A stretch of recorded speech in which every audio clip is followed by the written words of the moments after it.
Welcome to Pixel Therapy, the video game podcast where we look at the games we play through the lens of the player. For what you play is just as important as how you play it, and where emotional intelligence is a critical stat. I'm your co-host Jamie, pronouns she, they, And I'm your co-host Spencer, pronouns they, them. and this is Pixel Therapy. Usually, I would jump into the housekeeping here, and we would tell you all the fun ways you can follow us and subscribe to us, and those all still exist. But we do have a little bit of bittersweet news today to start with.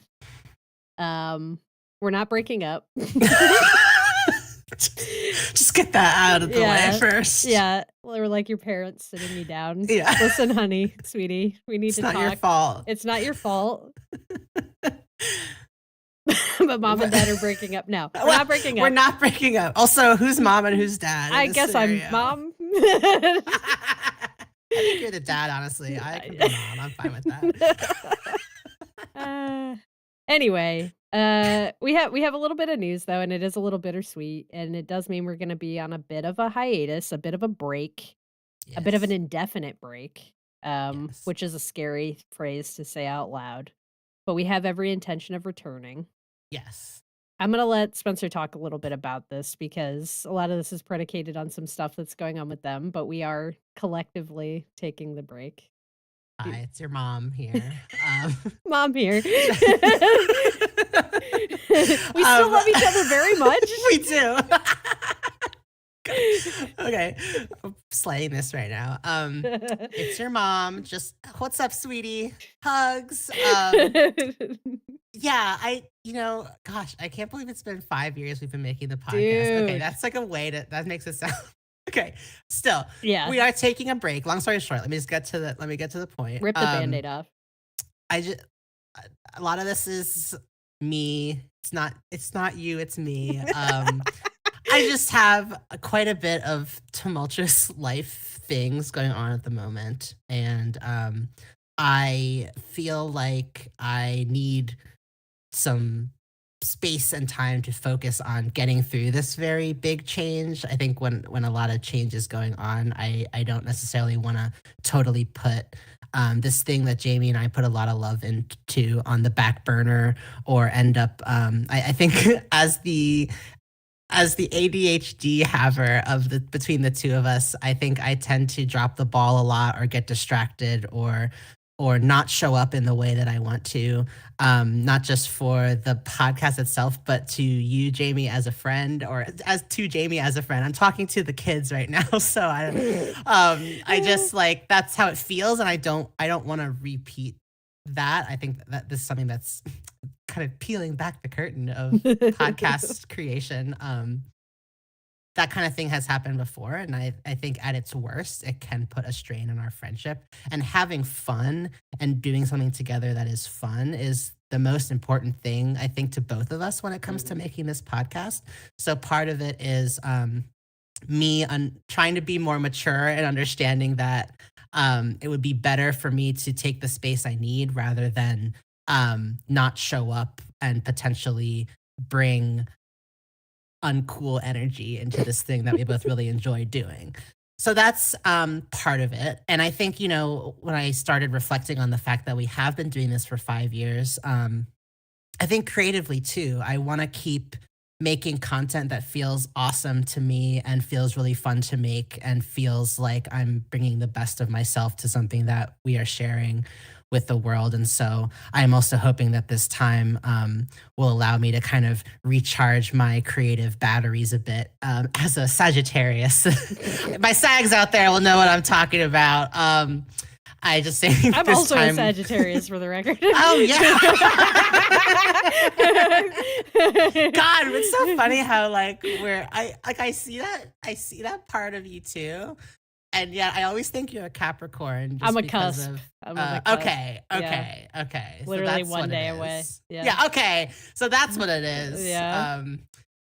For you non-astrology queers out there, I'm sorry, but the ones that do, you get what we're talking about.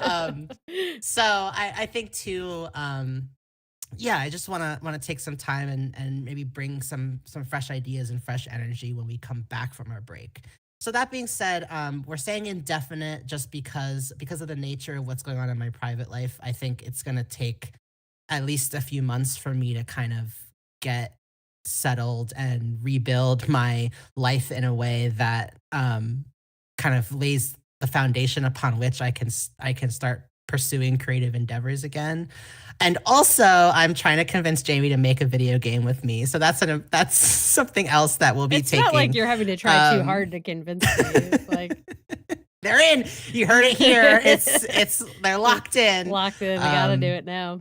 and so as I'm sure many of you know, birthing a game takes a lot of energy and time, and so to kind of make space to pursue this new kind of creative endeavor, we're going to take a break to be able to figure out how to fit all of that into our lives as well. So really exciting. I'm excited.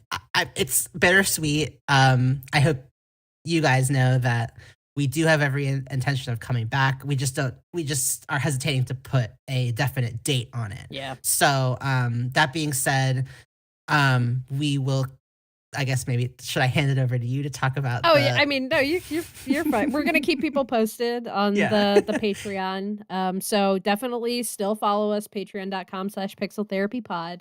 That's gonna be the number one place that we're posting any sort of updates that we have. I do think it's gonna be quiet for a while, Mhm. especially as Spencer gets resettled, and navigates their changes. But, there's not gonna be much happening, but once we do have updates to share, that's gonna be the first place that we go to post them.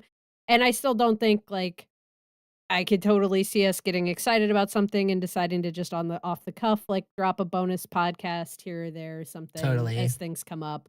I don't expect you're gonna go, like, a full year or anything without hearing anything from us. There will be Yeah. updates over, once we get past a few months, they'll start to be something. So the Patreon's the best place to keep an eye out. Also, uh, if you if you feel so inclined, continue to like stay subscribed to us on our YouTube channel, on podcast platforms. When we have content, it's gonna drop through our normal channels. And we may even, depending on what happens with the game, do some like dev diary kind of stuff or have updates to share Yeah. there. I think we're probably getting a little bit ahead of ourselves promising anything there. So no, nothing's being promised, but We're manifesting. there you go. We're manifesting. But we're gonna see how all of that goes, and we'll keep folks updated as we feel like we have stuff to share, and there's tangible updates on those fronts. But yeah, neither one of us want to like fully step away from this. We just it's we've been going pretty good for 5 years. We have taken other like short breaks here and there, Mhm. but this will definitely be the longest one I think that we've taken. And when we come back, hopefully it'll be fresh and new and we'll see where we're at on the It's other side of that. sexy. But I told Spencer we can't just stop doing the podcast because we're literally this is episode 94. Yeah, And if we we've quit got to. 6 episodes away from 100 and never made another episode, it would be devastating. Tragic. It'd be really tragic. So, we will be back, but unfortunately, we can't really say when right now. Yeah, But we will. but we will. And we're going out on a high note. We're closing it Yeah. out with our 2025 Game of the Year episode. That's right. So it's time to get cozy, pull up an armchair, feel free to lie down on the couch, and let's talk about our feelings. Deep breath. Deep breath.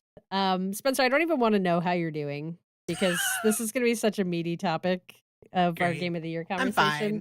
fine. Okay, great. I'm fine too. We're both fine. Good. We're both fine. It's fine. Um, you know, we had a day or whatever to process this decision. So we're good.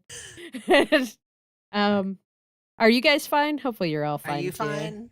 Are you Let fine? us know if you're not Let us fine. know in the comments if you're not fine. Or a trusted friend. We'll read we'll read them in a few months when we come Yeah. back. No, I'm just playing. Are you fine? Are we good? Oh, I'm fine. Okay, good. We're gonna go ahead and jump into the main topic then.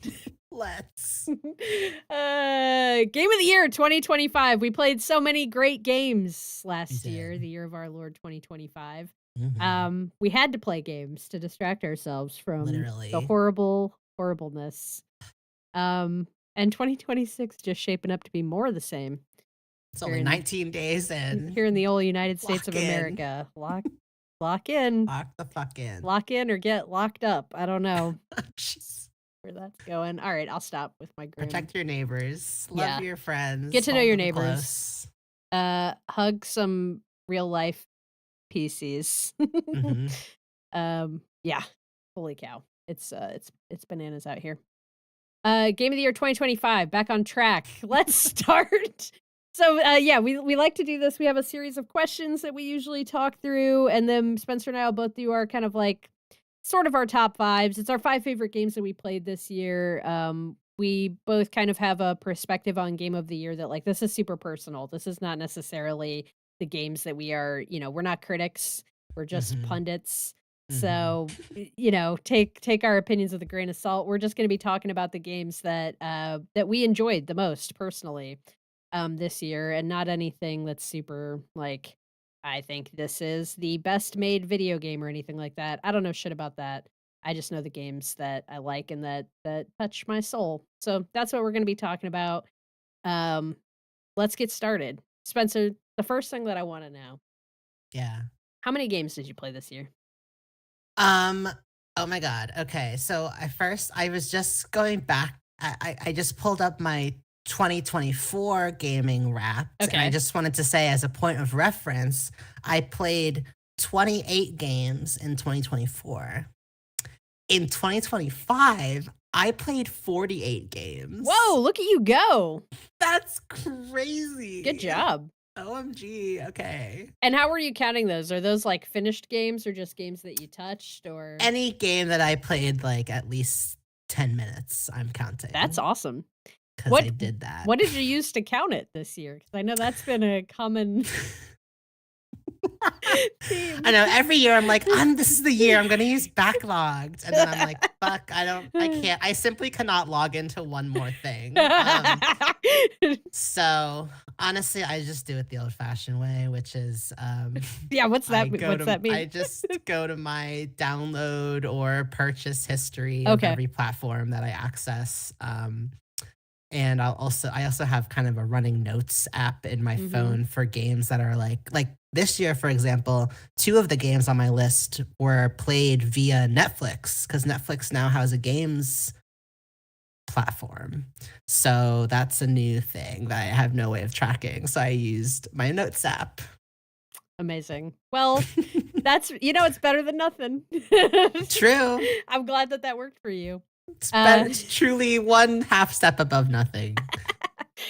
we did get a nice comment in the chat that I just wanted to shout Oh, out. Zach Davy 380 said, "Can't stay for the stream, but excited to watch this later. Always love your game of the year thanks. episodes." Love you, Thanks, Zach. thanks, Zach. That's really nice. So Um, sweet. okay, so my number also Yes. went up significantly. Yes. Hold on, let's see. I got to scroll back down here. So last year, well, previously I was only counting games completed. So last year I completed 32 games. That's rolled Okay. credits. Mhm. This year I rolled credits on 39 games, Wow. but I have 52 games on my games played list. Whoa. And that's counting games that like I put enough hours into that I felt like I had a sense of what the game was. Like there were plenty of games that I abandoned after putting 20 plus Yeah. hours into them, like Mhm. Assassin's Creed Shadows. Mhm. Is just one off the top of my head. And then I also played a lot of games this year that don't really like have necessarily credits to roll. Like, I Mhm. mean, I guess like Power Wash Simulator. I played like 20, 30 hours of Power Wash Simulator. I didn't roll credits on Power Wash Simulator. There is like an end of that game, but I feel like I played enough Sure. of that game to be able to say I played that game this year. Yeah. So I was being a little more loose in my criteria for counting games. But yeah, I played 52 games, rolled credits on 39. Pretty significant. And Nice. I did track that all on Backlogged because I use Backlogged obsessively and love it so much. Uh, I did wanna add, yeah. of my 48 games, 21 of them were on PlayStation 5, Ooh, and okay. 25 of them were on Steam. I did not touch my Nintendo Switch this year, which was interesting. Wow. What about did you break yours down I by didn't break platform? my stats down, Okay. no, but I think, Wow. actually, I don't know if Backlogged can do that. Might have found a limitation of the platform. Feature request. Yeah, so I can sort I'm gonna have to start sorting my list by the platform I played them on. Look at you making me up my game. Uh, Oh, and 2 on Netflix, as I said. 2 So, on yeah, Netflix. yeah. Oh, maybe I cut out for a minute, but yeah, I played 2 of my games on Netflix because Netflix now has a games section. So did you play them, like, on your TV? Because I thought the Yeah. Netflix games were you had to download them on your phone, but So they it let you play them on the TV now? Yeah. What games did you play on Netflix? I We're just played gonna Bog derail this podcast, I need to know. We This is spoilers, but I played Boggle Party, which spoilers. is honestly, like, one of Wait, is it on your my list? Maybe I shouldn't be Yeah. asking this. Ah! No, no, no, no, no, no, no, no, no, don't talk about it And, yet. my other one it's called Party Crashers. Party Really Crashers. fun little group. If you have a group of friends over, it's a good one for that. Also, there's some kind Interesting. of Lego game I haven't tried yet, which I just wanted to mention to you because I know you like Lego. I do like Lego. Okay, interesting.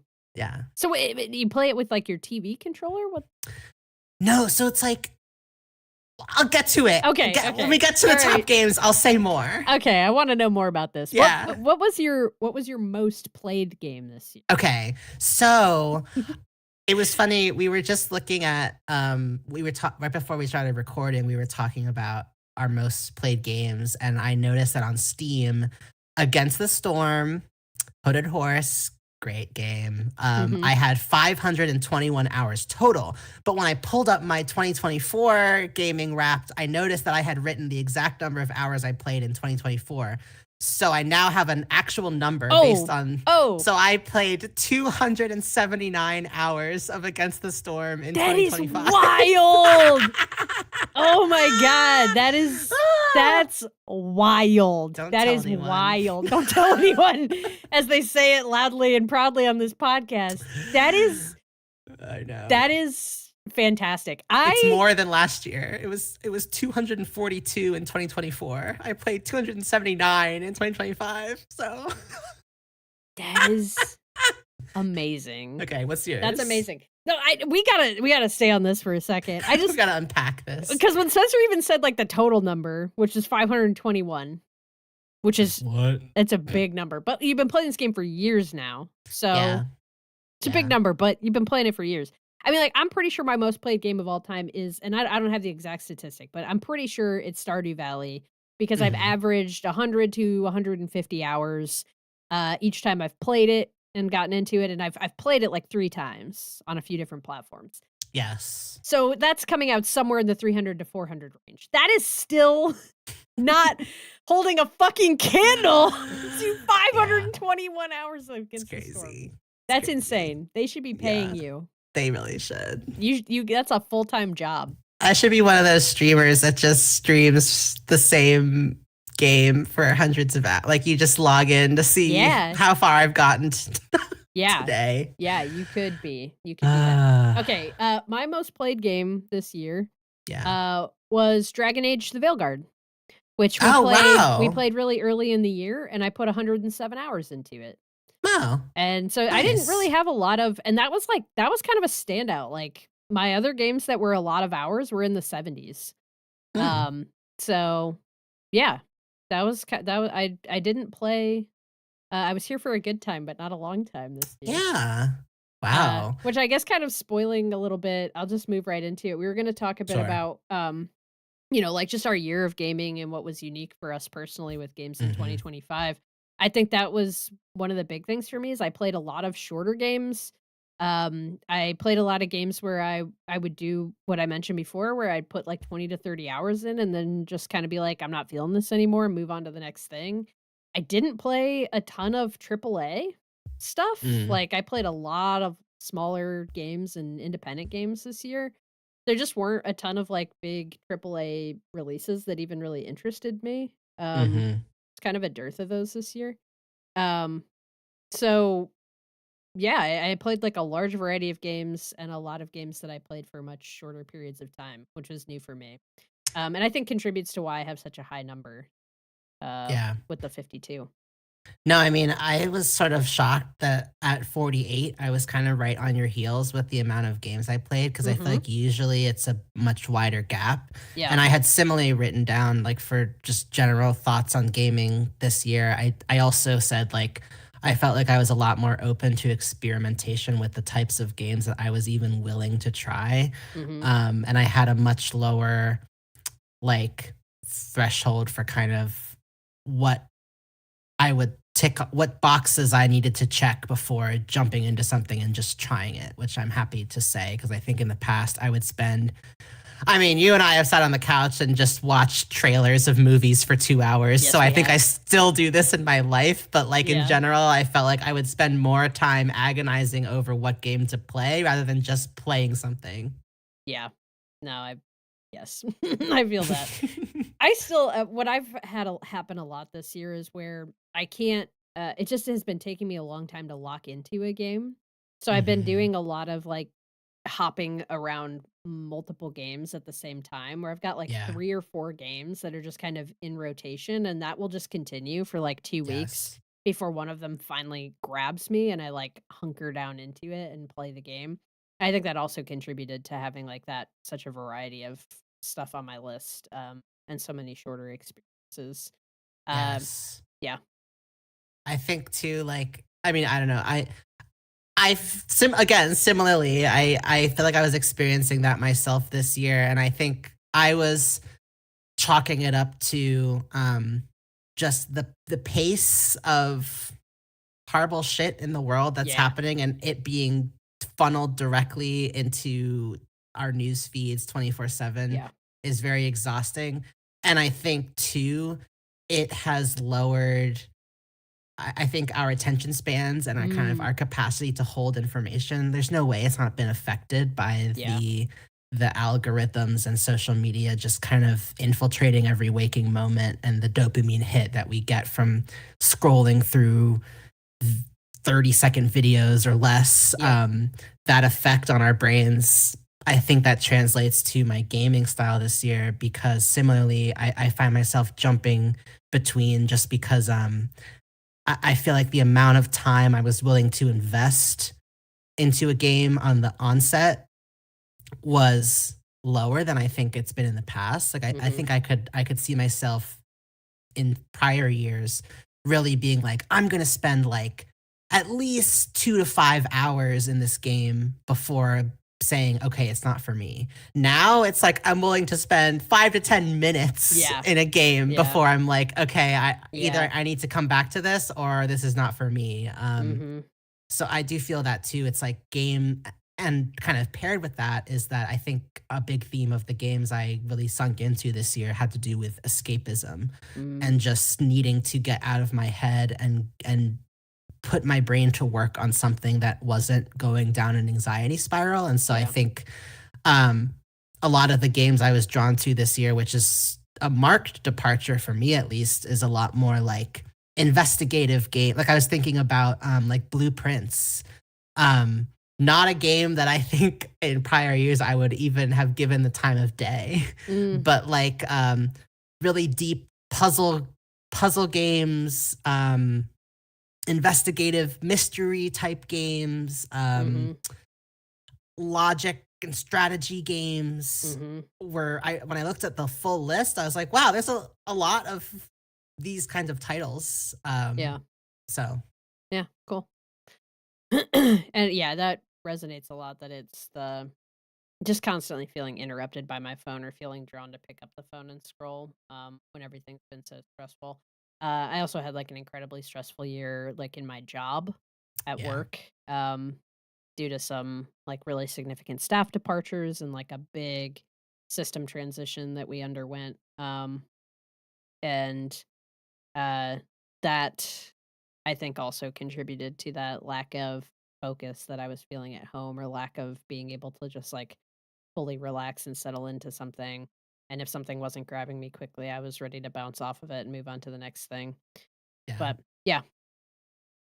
I also wrote down that, like, as I mentioned before, I didn't touch my Nintendo Switch, and I think, a lot of it had to do with how it felt to hold it in my hands and needing a controller. Like I have noticed in this past year a lot more fatigue like in my fingers and in my wrists. Mm. And the Switch is kind of designed, in my opinion, for like smaller, more childlike hands. And Which is why I my find it so comfortable, this probably. is why it's great for Jamie. The little baby hands.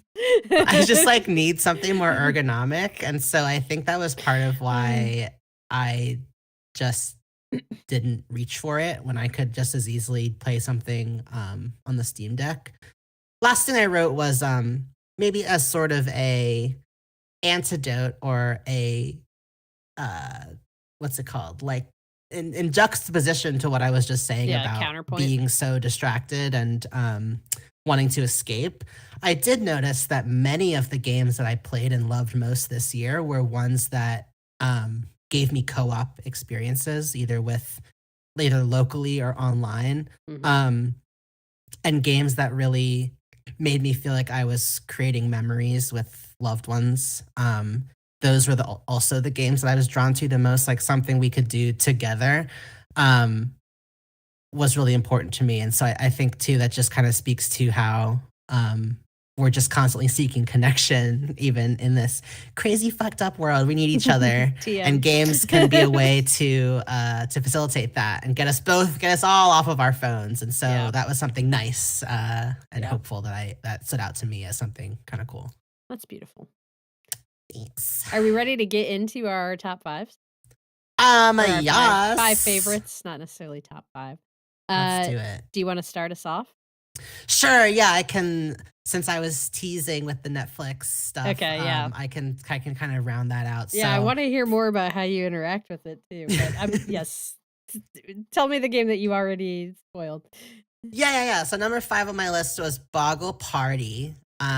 It's a really quick to pick up word game. I think the most classic form of Boggle is there's a 4 by 4 grid of squares with a bunch of letters on them, and then like there's a timer of like a minute or even 90 seconds, and you're just trying to find as many words as you can in that grid, and then at the end the scores are tallied. Mhm. So the thing that I appreciate about the Netflix gaming experience on the TV app is that it's basically a non-existent barrier to entry if you have, I guess, if you have a smartphone, which I imagine, or an iPad. I don't even think it has to be a phone. It can any kind of tablet, something that can connect to the internet. Um, Basically, anyone who wants to play just scans a QR code. And what's interesting is that like I believe it utilizes some kind of web-based app where like you don't have to like even with Jackbox games, if people have ever played those, there's usually this threshold where you have to enter a code um to get into the game. Or I think even up until recently, you'd have to download a Netflix app. It's called like Netflix Controller to be able to play these games. But now I've noticed with this recent iteration of these available games on the television, like you're just instantly in. And so it means like no one has to have any sort of learning curve or prerequisite for equipment or even download anything to just get right into the game. That's a small like quality of life thing that I just really appreciated, that there's um no system requirements or anything needed to just get into the game. So Yeah, that's really cool. and then the Boggle game itself, it's like one of those classic word games that just feels really fresh with the way that they've presented it. It was something that over the holiday break, like whether it was just me and my partner or whether folks were coming over or family was visiting, it's like one of those games that like kids, adults, grandparents, anybody can like Appeals to get into. everyone. Yeah. Um, and I just really enjoyed it. Like we ended up spending, I think we were just like, oh, there's Boggle on the TV now. And then it was like an hour later, we were like, one more round. So, Uh, I found that from a access and play standpoint, I thought it was really cool. That's awesome. Are you good at Boggle? I'm not very Oh my good at god, I'm Boggle. so bad at Boggle. I'm And so bad. it's one of those games too that makes you feel, like you're training your brain because it was like Mm, the first few rounds, it would be like, "Spencer found 6 words," and then, lately, we've been kind of well, it's like one of those games where it's like, "Oh, it's just a few minutes, like, I'm too tired to boot up X, Y, and Z, like, why don't we play a couple rounds of Boggle?" And now it's yeah. like, "Spencer found 25 words," and I'm like, Wow! "Yeah!" So, Look at you, smarty open pants. to schools. Oh my god. Um, okay. Well, my, first game that I'll talk about on my list, is Promise Mascot Agency. Ah, yes. I absolutely love this game so much. So this is I didn't write the developer's name down, but these are the folks that made Paradise Killer, which is also a game that I really like. Hold on, I'm gonna find their name really quickly here. Yeah. Um, Kaizen Gameworks. Kaizen Gameworks. They did Promise Mascot Agency. They did Paradise Killer. Both games are like weird as fuck. Is Mhm. like the most direct way I can put it. But in a way I absolutely love. Promise Mascot Agency is you playing as a disgraced yakuza who's been sent kicked out of his clan and sent to this town where that's like got a there's a rumor around the town that like any yakuza that go there will be cursed and they will just like die terribly. Uh, but he's sent there by his boss to help clean up the town and basically go into hiding because he's been disgraced. And he takes over this mascot agency called Promise Mascot Agency and is using that in that small business to try to revitalize the town. And this town, a ton of like disgraced mascots live here. And Mhm. by that I mean like very much in like the Japanese sense of like there's a mascot for everything. But Mhm. these are the ones that have fallen into disgrace. And they're not people in costumes. The idea is that, like, the mascots are just, like they are the thing that they are. So, one of the first ones that you meet, and befriend, her name is Pinky, and she is a pinky toe. Just a large, Just go with very it. but, like, she's, like, 5 feet tall, Yep. maybe, like, 250 pounds. Yep. Pinky toe.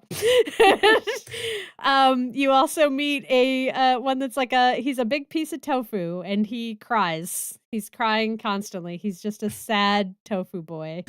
And it just gets wilder from there. But the game it ends up telling, like, this super heartwarming story about, like, rebuilding this community, everybody coming together, all these people who've kind of moved there for different reasons of things have just gone, like, badly in their life, or these mascots, they've been forced to, like, do things that they didn't wanna do to survive. Um, they've, basically, like, to like, support brands and stuff that they didn't wanna be tied Mhm. to, or they're just unwanted, like our sad tofu boy, like, nobody wants a crying, sobbing tofu to, like, be your mascot. And Yeah. so but you end up, like, building this team of there was probably, like, 15 to 20 mascots, and they all kind of have this little story around them of what they're personally going through, and, you help them, like, build their confidence back up and become, like, a champion mascot as you rebuild this agency, and rebuild the town and it's just very heartwarming. It ends up being, Yeah. like, really like, some of the mascot stories I found very touching. And then the Yeah. gameplay is just, like, a ton of fun. There's these wackadoo, like, scenes that play out when the mascots run into trouble on their jobs, and you have to, like, So help them funny. troubleshoot, Yeah. and, like, this crazy song comes on, and there's, like, a streamer being like, "Oh, no, what's gonna happen?" Yeah. And, like, your mascot's being attacked by, like, some poorly stacked boxes, basically, that have created, like, an incident at the event that you send them to. It's got this whole sim element where you're like you have a list of jobs that require mascots and you're selecting the mascots that best fit the job and that are like have and so you send them out on it, but then if they don't have enough like I can't remember exactly what it was, but like if their rating's not high enough, they have like a higher chance of there being an incident on the job, and then that's when you get that like wild little scene of like, "Oh no, the boxes," and you've got to like jump in and intervene and do this little mini game to help them out. You also have what are those trucks called? Do you know what those trucks are called Oh, that they K have? trucks. Okay, yeah, you drive this K truck around that usually Pinky is, like, in the back of, Yeah, just hauling her around town. The physics on the K truck are chef's kiss. They're just, amazing. like, so insane. Like, this thing is basically like a roller skate that you're just, like, Mhm. eventually you can get an upgrade to it where it has wings and you can fly You can in the K fly. truck. So you're, like, driving all around town, there's, like, collectibles to find, there's other people in town that you can interact with and you can do little quests for. It was just so much fun to start to finish. It was a perfect platinum, like, I so thoroughly enjoyed getting the platinum in this game. Just, like, perfect set of trophies that were no it was nothing on there that was, like, super wild to try to Mhm. accomplish. I think I the whole game start to finish 100%ed it in, like, less than 30 hours. I played a lot of it on my, oh my god, what's it called? The PlayStation Portal. Portal. Thank you. Can't keep track of all these goofy ass names. But one of that was another thing I didn't mention in my 2025 gaming, but I gamed a lot on handheld devices this year, which Mm, is not usually the route I go, but the Portal in particular, I just really loved, and helped contribute to me being able to, like, kinda lock in on an experience, just having it right there in my lap. Um, I played a lot of it on my Portal. I had such a blast with Promise Mascot Agency. It told a really sweet little heartwarming story. It made me laugh out loud multiple times and was just a lot of fun from start to finish. I never really got bored with it. So yeah, that's the first game I want to talk about. nice. I really loved it. You played it too, right? Yeah, that was actually on my honorable mentions list because something I don't know if I said this already, but, like, I feel like the top 5 games that I ended up picking were ones that really gave me something in terms of these are the games that I felt like I had the most memorable experiences with this year, and I think they all kind of fall within the theme of fostering connection and engagement with my loved ones, and so that being said, there were also games I had singular experiences with that I also really enjoyed, and so I kind of put all of those on my on my honorable I mentions see. list. So, Okay. Promise Mascot Agency is on there. Ditto to everything you said. I think the scale of this game, like the fact that it's a by all intent and purposes, like an indie game. This is not like a Yeah. triple Small A team. title. hmm And yet it is absolutely packed. Like the world feels immense. It hmm feels like you could spend so much time exploring every inch and still find secrets to uncover. hmm And just everything from the writing to the character designs to the uh, music and the literal interaction with the environment. There's something about it that feels kind of retro, like it almost feels like playing like Crazy Taxi or hmm the Simpsons Road Rage, if that means anything to anyone. Like these games where like car physics especially were still kind of just really wacky and fun, and that was part of the game experience. Like I think this game really celebrates that era of exploration and physics and gaming, and so it's just such a joy to play. And yes, I loved it too. Um, Amazing. What's next yeah. on your list? So next, I have a game that I I played a little bit on my own, but I mostly played with you, and this was Power Wash Simulator 2. Oh, very nice. And it's just something that was really sweet about it for me is that, like, we would get online to play together, and then we ended up just having, like, these really, like, deep and, like, intimate conversations, Mhm. like and it's like we talked to each other a lot, but I felt like maybe because okay, so Power Wash Simulator 2, you are It a brings it out of you. you're a person who owns a power washing business, Mhm, and the thing about Power Wash Simulator is that it really grounds you in the physical experience of power washing mhm. something. Yeah. I think the controller haptics are really on point. Every nozzle that you use, the distance you are, how dirty something is, the pressure, the water pressure, Mhm, all of that is really felt in every touch and every button press in a way that just really makes you feel like you're physically power washing something. And the attention to detail is immense. Like you're thinking to yourself, it's a like how, like they really, I'm like, this person and bought like a power washing gun made this game. like it's so e- every every detail of deeply cleaning something is accounted for. And so therefore Jamie and I would get online and we would be meticulously power washing something, and just the meditative state that that would bring us into, I guess it allowed us to kind of go deep and just talk about things at a Yeah. level that I guess we just normally wouldn't. But we had such great conversations, and I felt like we learned things about each other, like, Yeah. almost, oh my god, I don't know, like 12 years, 13 years into our friendship, I felt like I was still learning things about you, and it was just a really special time for me. So, Aw. Power Wash Simulator 2 was definitely one of my favorite. Again, I just love ways that games can unlock these kinds of life experiences that maybe otherwise wouldn't be accessible. Like, not that I'm sure I could have a conversation with you about anything, but I do feel like it's kind of tricky to get you into a vulnerable state where your walls are down. Like, not in any like serious way, but like I remember coming out of those conversations being like, wow, I don't Jamie really opened up. Aw. Or like Jamie really gave me some really cool advice about something. And it was just a nice way to kind of appreciate our friendship in a new context. So thanks, Power Wash Simulator 2. Seriously though, great game. Like whether Yeah. you're playing alone or with someone, it's just so Power Wash Simulator 2 could fix me. It could heal the world, really. Probably. I mean, I definitely you said you didn't play very much on your own, but I definitely did. Yeah. Um, and had a great time with it. Like, yeah. It works solo as well, but I also really appreciate those sessions that we had together. So thank you for saying that. But yeah, Aw. you helped talk me through some difficult stuff at work.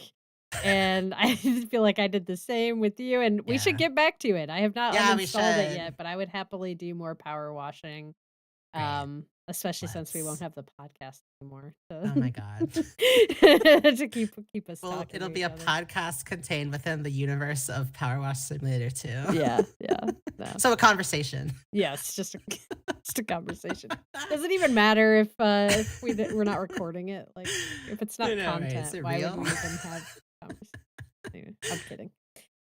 Um, so my next game on my list is a game that we both played, that I think you enjoyed Mhm. as well. We actually talked about it on the podcast, one of those. And that is Dispatch. Ugh, yep. I had a really good time with Dispatch. Yes, there are Mhm. some problematic aspects to the narrative, which people have like made a bigger deal about as it's been like getting its flowers. A lot of people really like Dispatch, and then a lot of people were like, "But wait, there's some really problematic stuff here." Namely, that all this shit is happening at work. Um, Mm, and some of the relationship dynamics between some of the characters are kind of inappropriate, mm. questionably consensual. Um, Oh, there's the way some of the romance stuff plays out. sure. And, you know, I get it. I'm not even going to remotely try to hand wave that kind of stuff. Some of that is problematic, even if Mhm. it can be kind of realistic to how things happen sometimes in the workplace. But this is also like a cartoon show about superheroes. So I think that those critiques are valid, but it's not something that uh, I think holds the narrative back or holds my overall enjoyment of the game back. Mhm, mhm. I also think you in our conversation previously gave some pretty good critiques of like, yeah, why there is all this like sexual tension and stuff between Robert and some of the male characters in the game, and yet there's only like very cishet normative romance options available Yeah. in the game, and so it would have been cool to see some more variety in the options that you had for romance instead of only playing the some of the more homoerotic stuff for like kind of laughs. Mhm. And even like some of that too is part of what's uncomfortable in the game, like the fact that there's characters in locker rooms like unconsensually like hugging each other or interacting with each Mm, other in what's supposed to be a workplace in particular mm. is some of the stuff that people have taken issue with. So there's a Real. lot there to unpack. It's all very valid. And all that said, Uh, this game was so beautiful to look at, like, the animation Yes. is, like, animated series level of quality, So good. so good to look at, so funny, like, genuinely made me laugh. Every single episode had moments where I was laughing out loud. I absolutely love this reinvention of the Telltale adventure game formula, taking, like, getting rid of all of the stuff in Telltale where you would be, like, directly controlling the character and moving through a space and stuff like that, just getting rid of that, and instead focusing on just telling a great story. I loved the the management aspect of the game where you're the actual dispatching, where you're sending superheroes out on dispatch missions, choosing who fits the mission and sending them out. The QTE stuff, in the fights and hacking were not the best, but it was Mhm. okay, it was good enough. It was serviceable. If they got rid of it, I wouldn't be bothered. Um, but it was there, wasn't bad. And the voice cast, though, was amazing. I really enjoyed the dialogue tree decisions that I was, like, prompted to make. They felt fitting, they felt engaging. And I liked that it took a superhero story that we've kind of seen before, but still told it in a fresh way with interesting characters and introduced new dynamics. And even though it takes a lot of stuff that's become kind of tropey in the superhero Mhm. space, I still felt like it gave us a fresh, new look at that and still, told a really compelling story with the characters that they had there. So, the fact that it leans into some of those tropes or, there's nothing, like, super functionally different between Dispatch and Guardians of the Galaxy in terms of, like, oh, it's a Mhm. ragtag band of heroes, like, coming to of, like, borderline criminals, like, coming together and learning how to be heroes, like, it's the same basic ingredients, but Dispatch just did it really well and had a lot of really colorful and interesting characters that they brought into the story, and the interactive aspect of it too made it really fun. So, yeah, I Yeah. thought it was a great game. It's in my top 5 this year. I That's also another one that's on my honorable mentions list, aka all the games that don't fit within my collaboration theme. But it's interesting, like from a I don't know, media analysis standpoint, I kind of feel like I had not thought about that in depth about how this is a workplace. And so some of the dynamics and interactions would be 100% inappropriate in a workplace. Agree. And I think something that makes sense within the world building of Dispatch, but maybe wasn't overtly explored as much, is that when you have a bunch of people who have godlike powers that kind of remove the type of accountability that is sort of baked into a regular human environment because of the fact that these people are basically invincible, superpowered beings. I think shows like what's that show that I refuse to watch that everyone loves? The The Boys. boys, yeah. I think The Boys kind of explores this. I think Invincible kind of explores this.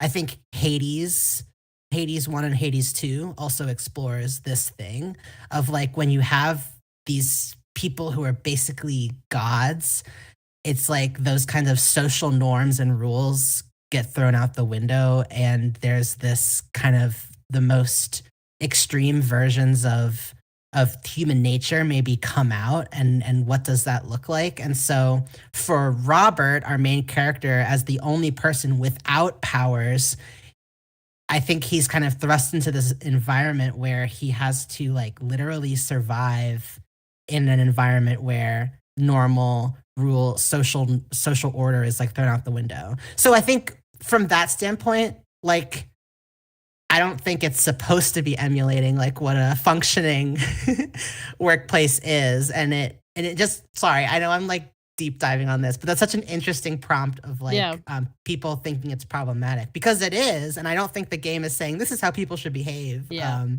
So yeah, just much to think about. I also love Dispatch. I As much as I complained about the Mhm, queer baiting, mhm. Robert is bisexual. Like, be fucking for real. Yeah.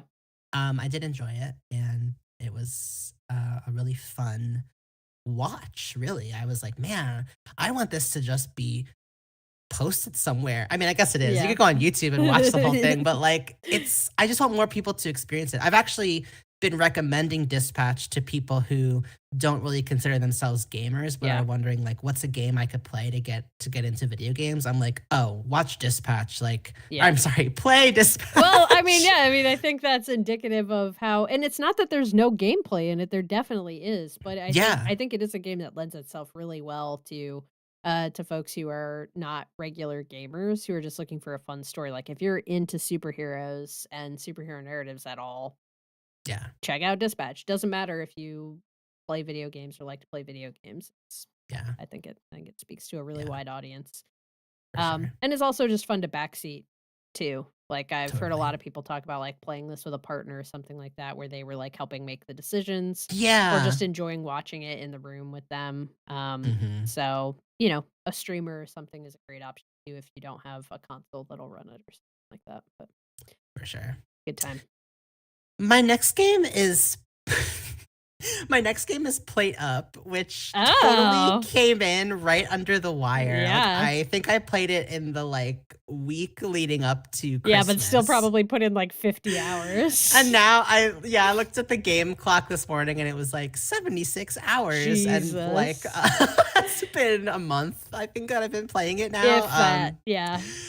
and, it's just okay, it really if you've ever played Overcooked and been like, "Man, I wish that this went just a little bit deeper," or, "I wish that I could kind of keep playing beyond just this level," then Played Up is the game for you. Oh my god, I feel like I've gotten I used to think I was not like a roguelike rogue is it roguelite or My roguelike? understanding my understanding, and Okay. this could be incorrect, so please Okay, come flame me in the comments, tell me why I'm please. wrong. My understanding is a roguelike is a game that is fully trying to be like the Mm, game Rogue, which is where this term comes mm, from. And my understanding is that a roguelike does not have things that really carry over between runs. Like, each run mm, is pretty fresh. What mm. most games are now that end up getting called roguelikes or roguelites, because the other term is rogue light, Lite, and that is meaning, like, it lightly pulls from elements of Rogue.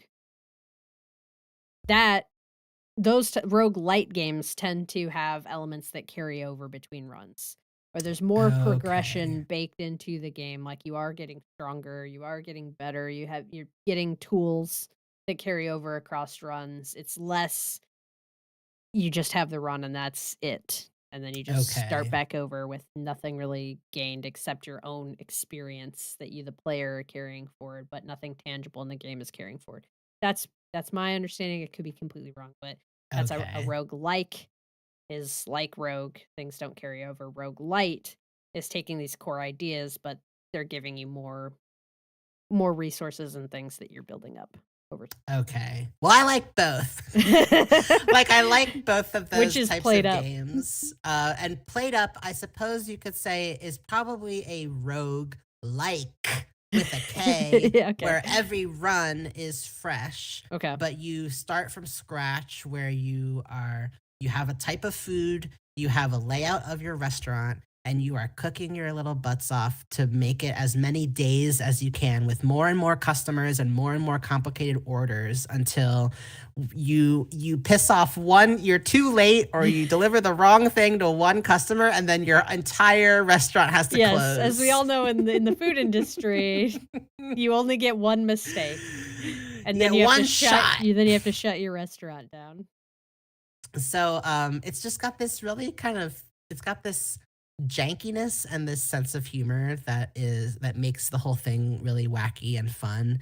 But, I've realized that because Against the Storm, my most played game of all time in my life, is also, um, Your life game.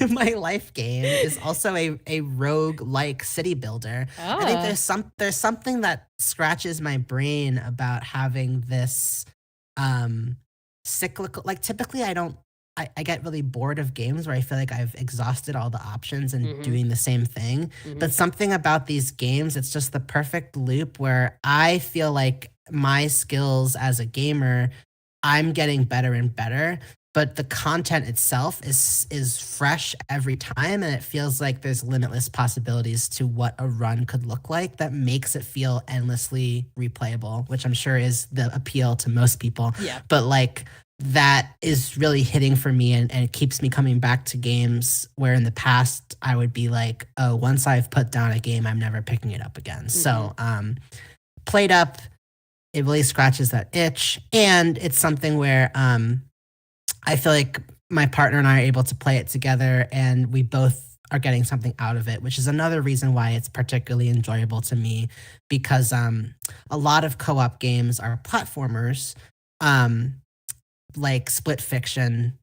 Um, I can't think of an example right now, but primarily, so that was the big co-op game of this year that everyone was playing, and for my partner, it was incredibly stressful because if he couldn't make a jump or he couldn't time something correctly, it just became hard and embarrassing Mhm. and frustrating, and for me as well. But I think I tend to like people have different personality types, right? And I think for me, I'm fine. I'm kind of generally fine with trying something over and over until I get it right.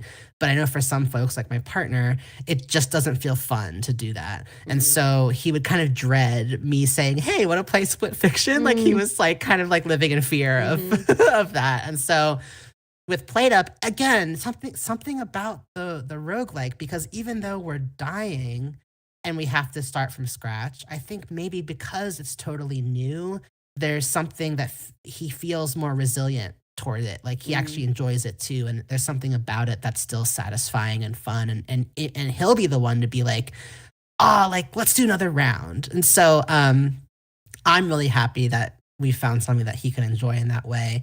And I also just feel like it's just kind of like the perfect like it's like a game with the like not too much onboarding. You kind of get what you're getting into. You can still end up building towards something really impressive and big and and then you can do it all over again. So played up. Just check it out. I love that for you both. My partner is also very into Played Up, but I am not. And Yeah, so, Jamie's like never make me play. I'll bless you all. That sounds great for you. Happy for you. Yeah. I'm not interested. I th You would think I would be because I like games like Overcooked, and there's Mhm. a lot about Played Up that I like the idea of. But there's just something in the like, the goofy cartoonishness of it that turns Mm, me off, and it also looks a little too repetitive, like, mm. it seems like correct me if I'm wrong, but, like, when you open a restaurant type, like, you're pretty limited in terms of the variety of food items on the menu, At so you're first, you are, okay, yeah. so that does expand to where you're making different Mhm. things. Hmm. Yeah. Yeah, I Just don't know. check it out. I also become a Play-Doh head.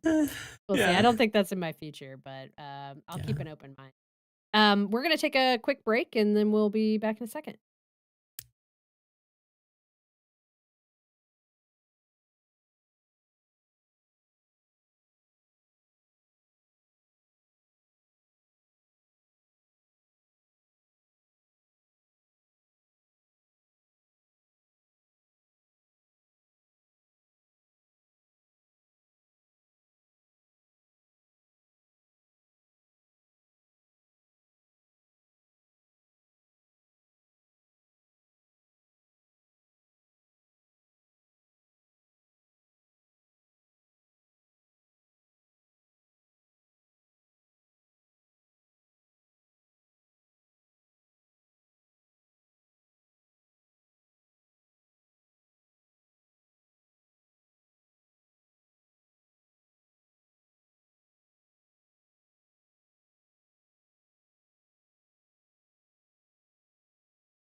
And we're back.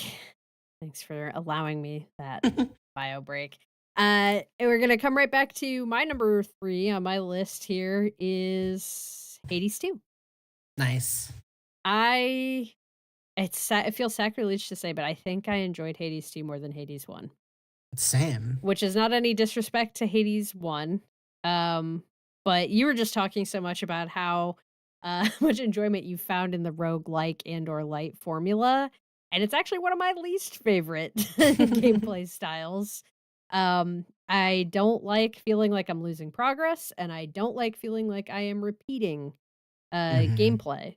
And I really had to kind of beat my head against the wall for a good stretch of it to get through the original Hades game. I eventually found my stride and like started to have more fun with it. But there was never a point where I felt like I loved that game as much as I had loved the previous games from Supergiant. That developer is one of my favorite developers, and Bastion, Transistor, and Pyre are like three of my favorite games of all time, and Yeah. Hades just wasn't there for me, it wasn't on that same level. Hades 2, I felt like in a lot of ways, cracked the formula for me. It still took me a little bit to get into it, but once I did, especially once that second route opened up, um, in the game, because in a lot of ways, I feel like Hades 2 is, especially in comparison to Hades 1, is basically 2 games in 1. They give you 2 routes that you can go with the runs, and, a lot more variety in terms of weapons and combination of items and stuff that you bring Mhm. into the run, um, and that variety and the different paths, the different enemy sets, the very different gameplay of the 2 routes, I think kept things from ever feeling too stale for me or feeling too much like I was repeating things over and over. There was just a lot more variety baked into the formula. Also, the gameplay type, Malinois, the main character in Hades 2, uses a lot more ranged attacks and has more variety in terms of, like, the weaponry and, she has both a weaponry and kind of like a cast thing that comes in with her, and it just unlocked a lot more variety in terms of how you approached situations, how you approached enemies, and all of that combined meant that it took me way, way longer to get bored with Hades 2. We Yeah. talked about Hades 2 on the podcast after we had both rolled the initial credits, and we both at that time talked a bit about how the narrative up until that point had like where it had kind of stopped the narrative and rolled credits felt a little disappointing and weird, and it did. I still stand by that. But I think it's a challenge that's really difficult to like I don't know how you Mhm. resolve that. Right, because Supergiant's making a game where they want people to not feel like they have to play it for 100 hours to get a cohesive story. At the same time, they want people to feel compelled to keep playing and feel like there's a lot of meat on the bone to make it worth keep playing after you roll credits. And so trying to excuse me, trying to balance those 2 things is difficult, you know? I Yes. I don't have the solution there, and I'm not gonna, like, sit here and try to rewrite their story for them, but I do feel like just by the nature of telling a story via a roguelite, I think Supergiant has done things that like, with their narratives in that space, both with the first Hades and with Hades 2, that a lot of game developers have not managed to do. I think it's a really tough setup for telling a good story, and I think Supergiant did it kinda better than anybody that I've seen, and still telling a complicated narrative via a roguelike is challenging to do because you want people to be repeating things over and over and yet still advancing some sort of a narrative. And that's just a hard setup. Like, you want people Mhm. to feel compelled to do these runs forever while still telling a story that feels like it has a conclusion and it has some sort of catharsis. Like, that's tough. And I think it just makes for a slightly weaker narrative. That said, I absolutely love the characters in Hades 2. I don't like them all, but I love them all. Mhm. Like, I thought they were Mhm. really interesting. I loved the depth that I just kept digging into. With Hades 1, I never maxed out a relationship with anybody, like, not romance Really? or friendship. Like, I Wow. did not play it long enough to do that.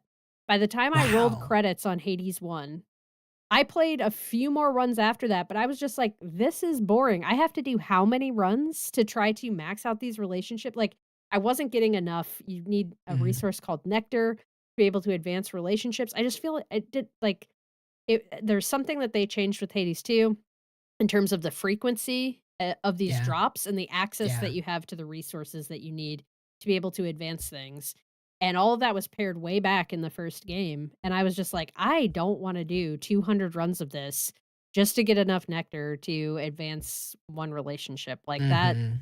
But in Hades 2, I had basically maxed out all of the relationships at the camp by the time I got to the end of it, and I was even maxing out relationships with the gods who give boons. And Right.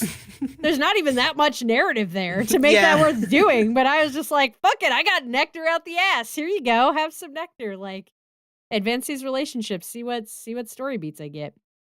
Um yeah, it just, I really liked deepening those relationships with the characters, um, and I really, really enjoyed the gameplay, and it got to the point where, I did end up capping, like, how much, damage reduction I got from being a god, like, you can kinda set, like, a cap on that, otherwise the game just keeps adding a percentage every time you die, but I ended up capping it so that I was only getting, like, I think it was, like, 50% damage reduction, and it got to the point where, like, even with that, like, I was just mowing through Nice. those Yeah. runs.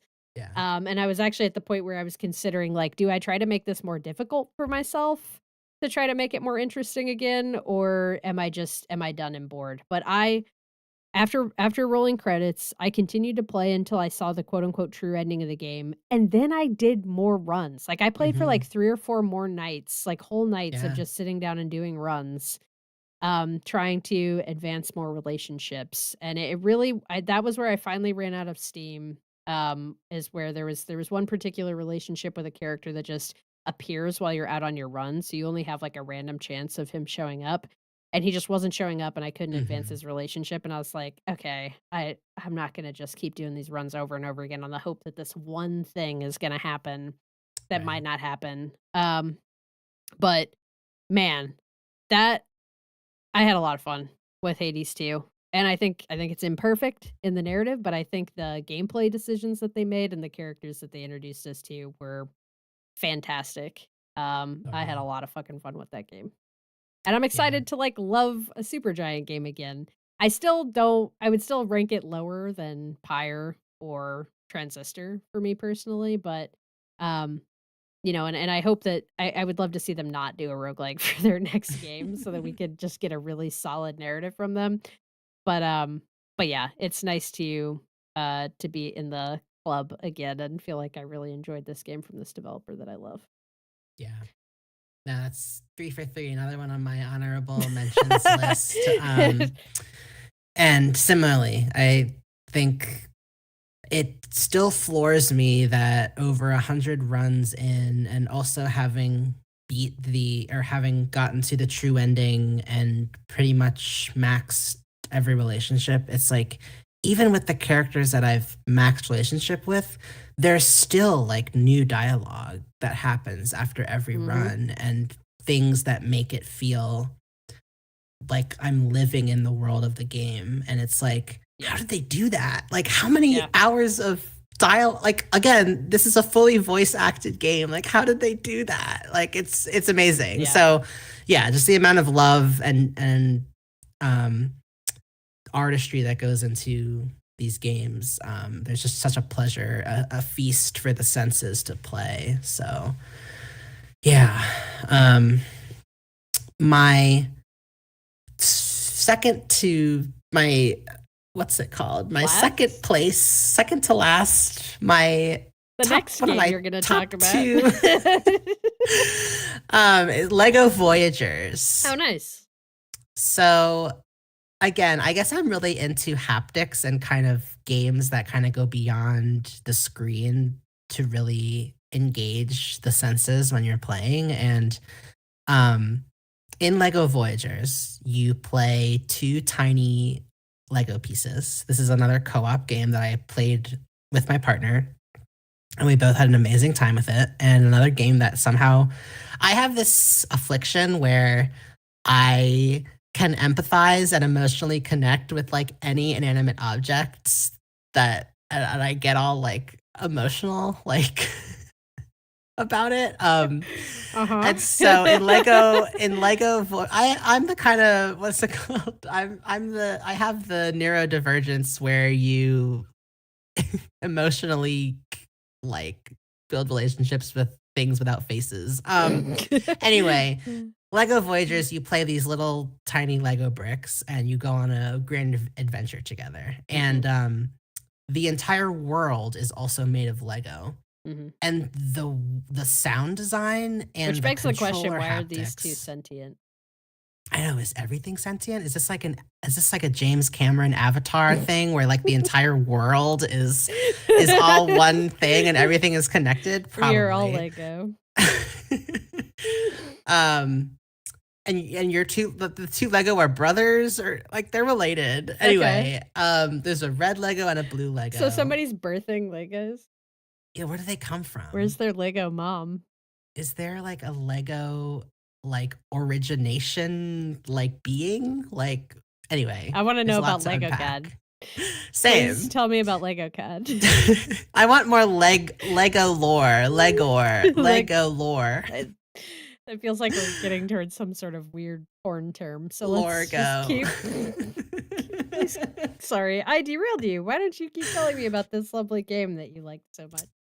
Well, yes, the so it's just the level design, the sound design, Mm, the the way the Lego is rendered on screen, the way the quality of the light, everything about it is it's this I wouldn't say it's totally hyper realistic. Like there's some aspects of it that definitely feel a little magical, but it also feels like you could just reach it feels incredibly tactile. It feels like you could reach out and touch it. And the controller haptics and sound design specific to the movement and the fitting together of the Legos. Like when something snaps into place or something comes apart, it feels so much like being a child and playing with blocks. Um, and it's just so satisfying to the ear. Like it just like when you watch what is it, ASMR? Is that what I'm thinking of? Like probably, yeah. Where videos where people are touching things or whispering or whatever, and mhm, it just kind of tickles something in your brain. That is this game. mm, And it's my only complaint about this game was that it was too short. Like everything about it, the puzzles, the movement, the mechanics and interactions, it's 10 out of 10. 10 out of 10 across the board. I only wish that it was just a little bit longer mm, because it was just that satisfying and fun and genuinely like there's no talking, but there's this emotional through line where you feel something when you're playing it. You feel connected to to this world and this story that's being told without words. And mm, so that kind of universally applicable um kind of transcendent experience. Like I'm not even someone who as an adult is particularly interested in Lego, but this title was something that just really spoke to me and it anytime anyone is asking me for a co-op recommendation, it's like one of the first things on my list because it's not stressful, it's not niche, it's not like niche in the way in terms of its appeal.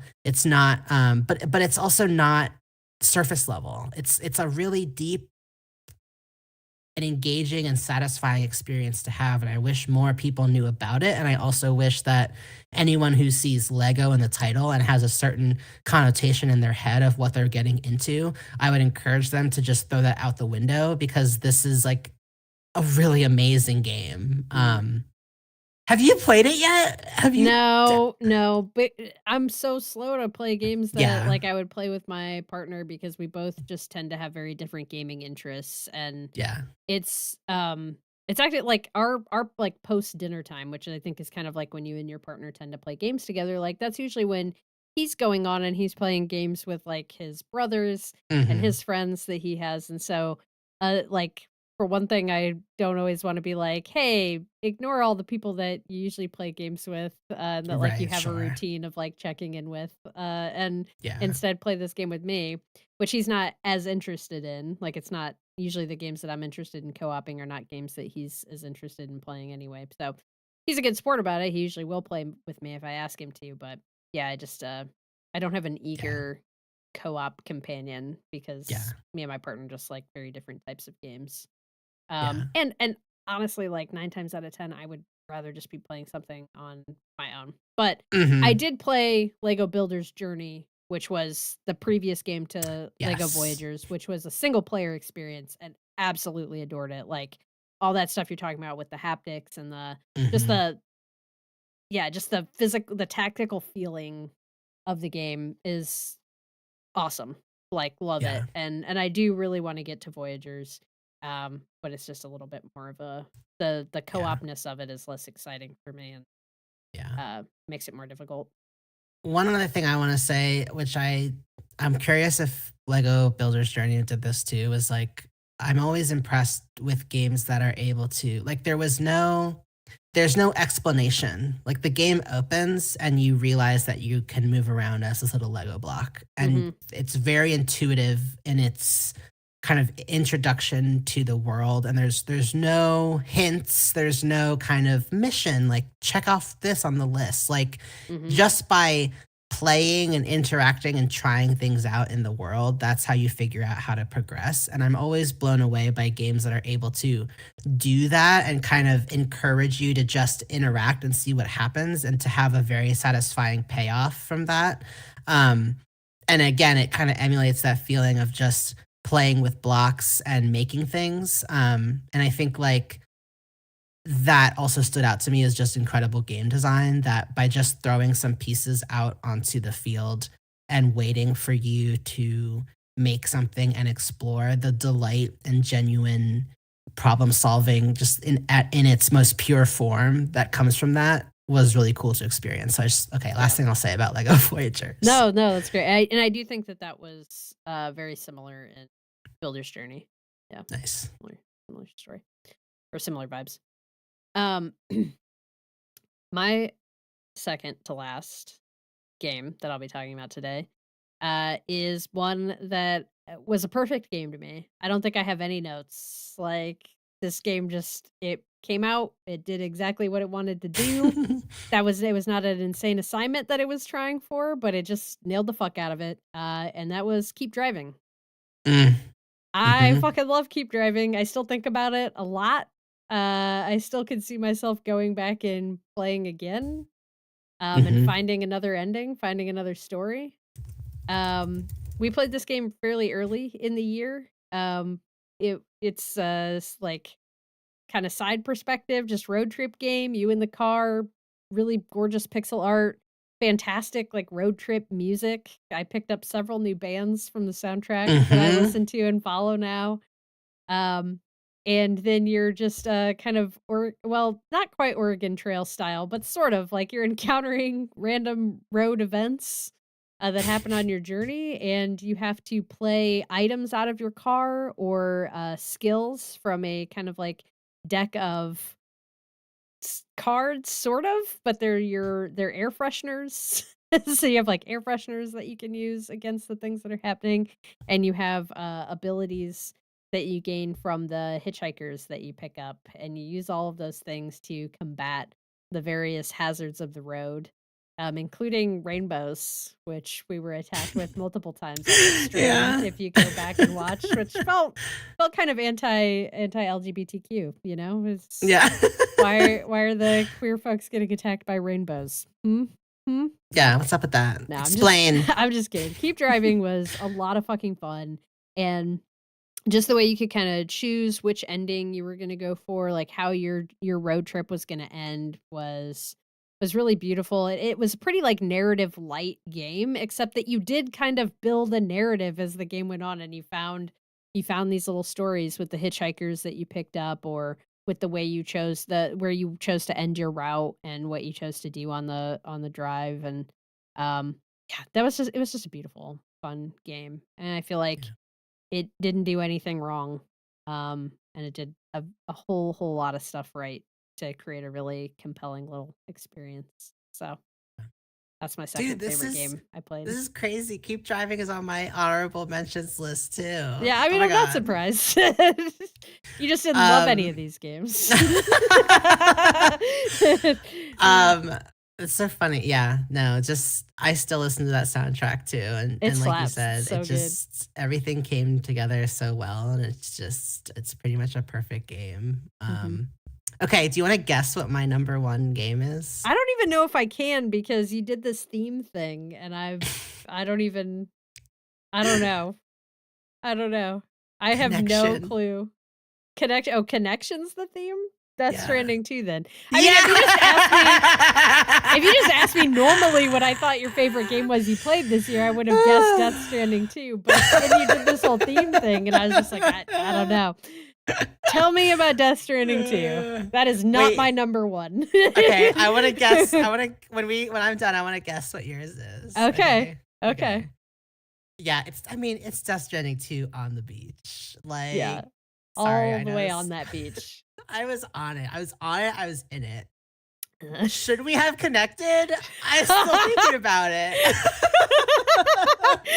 Look, okay, I didn't play Death Stranding 1, so I think that's Mhm, part of it. Everything about this felt new to me. mhm. Um, I mean, it's a It's a beautiful gorgeously game. built Yeah. game. And I think for me, a big theme of this year, not just connection, which the game explores in a way. Like, there's lots going on in this game, but There's a like lot, I do there's a think lot. one of the through lines is the effect, and this is all stuff that's and then this isn't just me making it up, but there's lots you can read about many people's thoughts about what the game is talking about. But there's one of the many things is the effects of isolation, namely the pandemic, on how we communicate and the role of the internet, for better or worse, and kind of bringing people together virtually. And I think that it's it's a game that made me feel a lot. It's camp and it's ridiculous, but I'm also like so here for that. Like, it's just such a video game. And it's so self-aware of the fact that it's a video game. Mhm, And I think too, this is one of those games that, by nature of the fact that it's also jam-packed full of um, more well-known like actors and musicians making cameos and things like that. Just the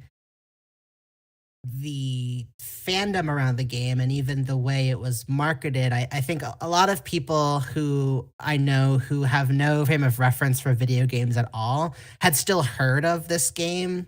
And so that was kind of interesting to me too, from a kind of games reaching out of the niche into other streams of entertainment and kind of breaking out of the container. Um, and kind of intriguing people who may be more into film or things like that. Like, that part about it was interesting to me as well.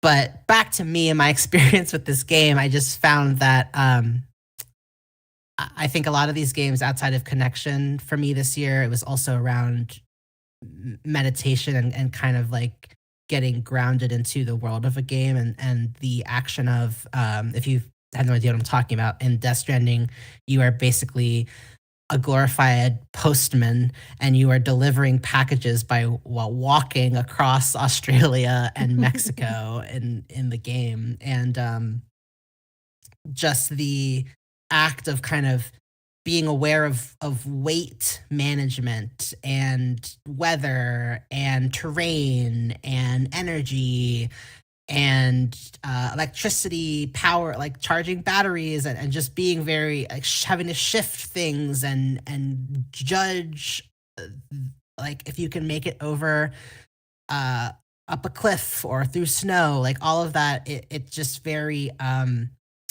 what's the word, like, you really have to think deeply about not just where you're going but how you get there. And mhm. it's just a very cool premise. And you can just feel all the love that went into it, and not just the love of this particular story, but game making in general. And I also have a friend who was very, very into the game, and he and I Not me. connected. Sorry. Yeah, where there's a PlayStation group chat where That I there killed by critiquing the game too heavily, and then nobody replied to me. That was when you 2 probably went and started your own separate chat. Like, what the fuck is their problem? But regardless of Jamie's hatred of Death Stranding 2, I'm just kidding. I I know don't you hate it, like, no. but like he and I connected through talking about and making memes about the game to each other, and it was just another way that a game facilitated connection and friendship for me with someone else, and that was very fun too. And it felt very good to have this thing that we could talk about and obsess about. It kind of reminded me of like my Tumblr fangirl days in high school, where you'd get really into a certain anime or a certain book series, and then you and your friends, that would be like all that you talk about, and you would just spend hours trading theories or talking about certain characters or dialogue that happened, and it kind of brought me back to that feeling of fandom, of just being really deep in the throes of something.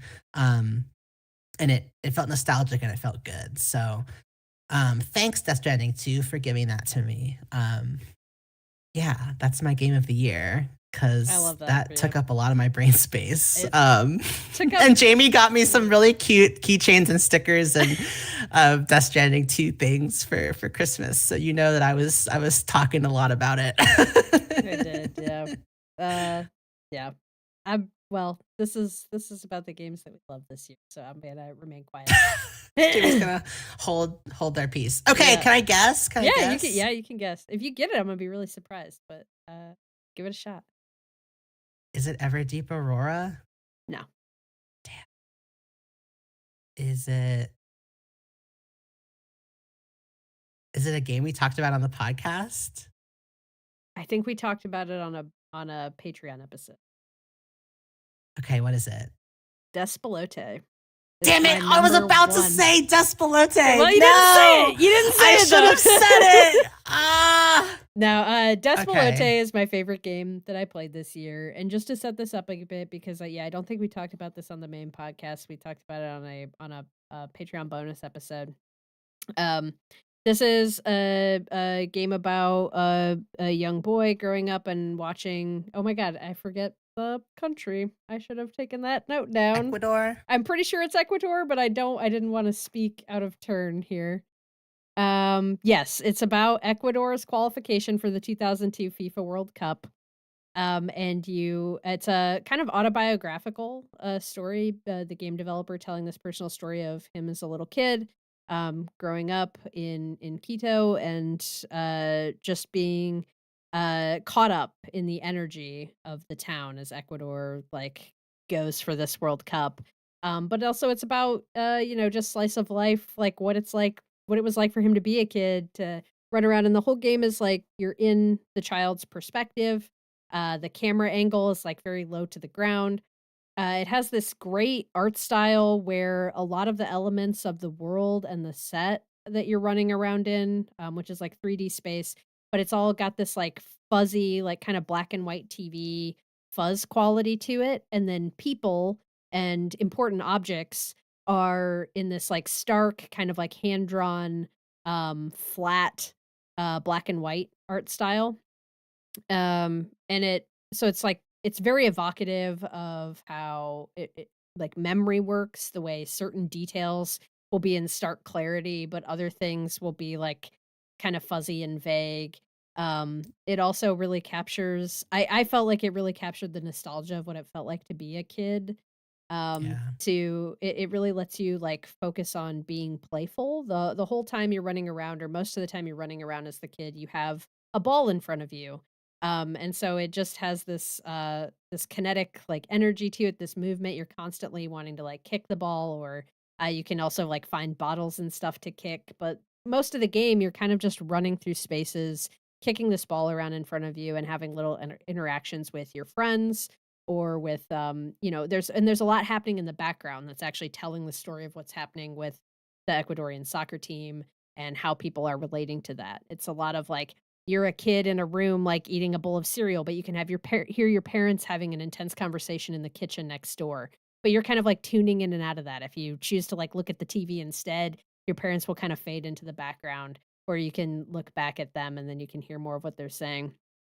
So the whole thing, it's got this, like, beautiful little, like, score playing underneath it.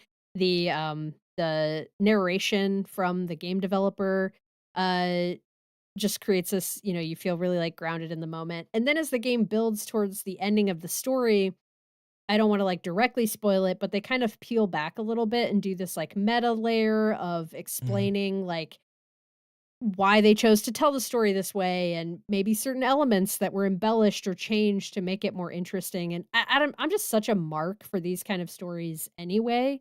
Like, it reminds me of things like the movie Boyhood, if you've ever seen mhm, that. I really like media that tries to capture what it was like to be a child. I'm also, like, really into, autobiographical narrative telling, like, with documentary like, I took a whole course in college on, like, autobiographical documentaries, and, like, the way that you choose to tell your own story is something that I find, like, deeply fascinating. I love, like, a self-insert, like, when people are, like, breaking down, like, why they made a thing or why they made a thing a certain way, or understanding the differences between, like, telling something exactly as it happened versus trying to tell a really good story, and then, like, engaging with that critically and thoughtfully as part of the narrative. Like, I'm just a mark for all of that shit. And so, yeah, this game, like, both touched me deeply in the way it mimicked childhood in a way that I feel like few pieces of media have ever made me, like, actually feel like a child again. Like, feel mhm, encouraged to interact with the world as though I am a child. It just did that so simply and cleanly and clearly that it was, like, deeply emotional for me to, like, play it and just be put in that position again and feel that way again. And then I also really loved the autobiographical nature, the kind of, like, documentary nature of it, and kind of that meta layer at the end of, like, pulling back and explaining why they told things the way they did. All of that together just made it a really impactful little game that I have not stopped thinking about all year. I mean, after we yeah, played it, it kind of went on the top of my list, and every time I played another game, I, like, was like, "Did I like this more than Despalote?" And I just mhm, nothing else got to that level of the feels that that game gave me. Even though I didn't play soccer as a kid, like, obviously, I yeah, didn't grow up in Ecuador, like, I don't have those touchstones, but there was something just, like, deeply human about the story that it told, and yeah, the way that it told it, and yeah. it was a really impactful little game. Fuck, I'm so mad at myself, I should've just said it, but You've yes. just been sitting there stewing the whole time. You Another couldn't one say it. on my honorable mentions list because same, just Yeah, it was like a perfect game. The first game we played at PAX West yeah, and came out and was a slay IRL once it was done as well, and yeah, has not left, like, my brain either, yeah. just really cool. So cool. Nice. Such a great little game. Um, do you have any more honorable mentions on your list that you wanna shout out? Wander Stop. Wanderstop. Talk to me about A Wanderstop. little game about brewing tea and processing things, Yeah. traumas. Mhm. I think it was just really embodied what a cozy game is, Mm. and I think had some really salient lessons around the importance of rest and taking care of oneself and um, reframing what one may perceive as failure or setbacks and kind of just reminding of the uh, cyclical nature of life and time passing and how healing isn't linear. It just has a lot of great. I mean, if you don't want to go to therapy, just play Wander Stop. You'll probably do pretty good. I don't know if we should I don't know if we should tell people to just play I'm Wanderstop sorry. instead of I'm going just to messing therapy. around.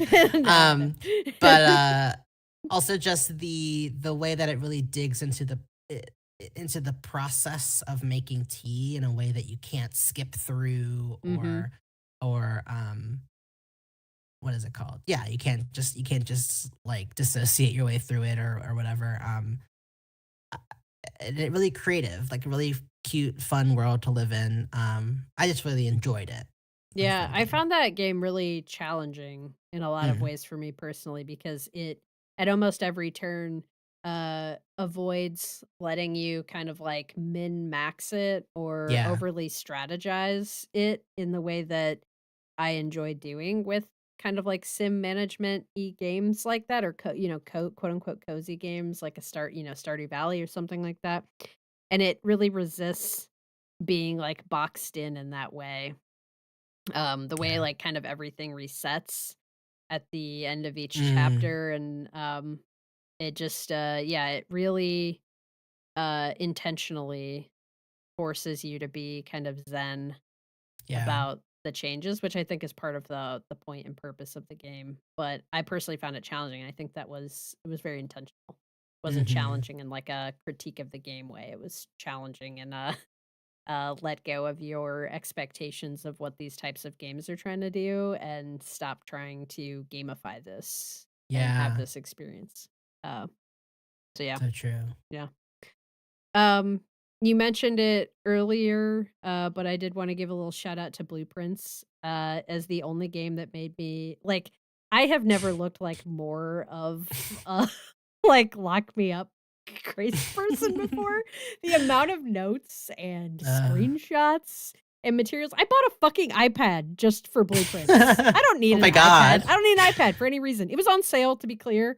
I'm not like I didn't go out and, like, spend $1,000 on an iPad just for Blueprints, but, like, I bought that game because I convinced myself that it would make the experience of the game better because I would be able to consolidate my notes Wow. in a digital space more Nice. easily with Yeah. screenshots that I had taken. That game I kept playing that after credits too, which I did not think Wow.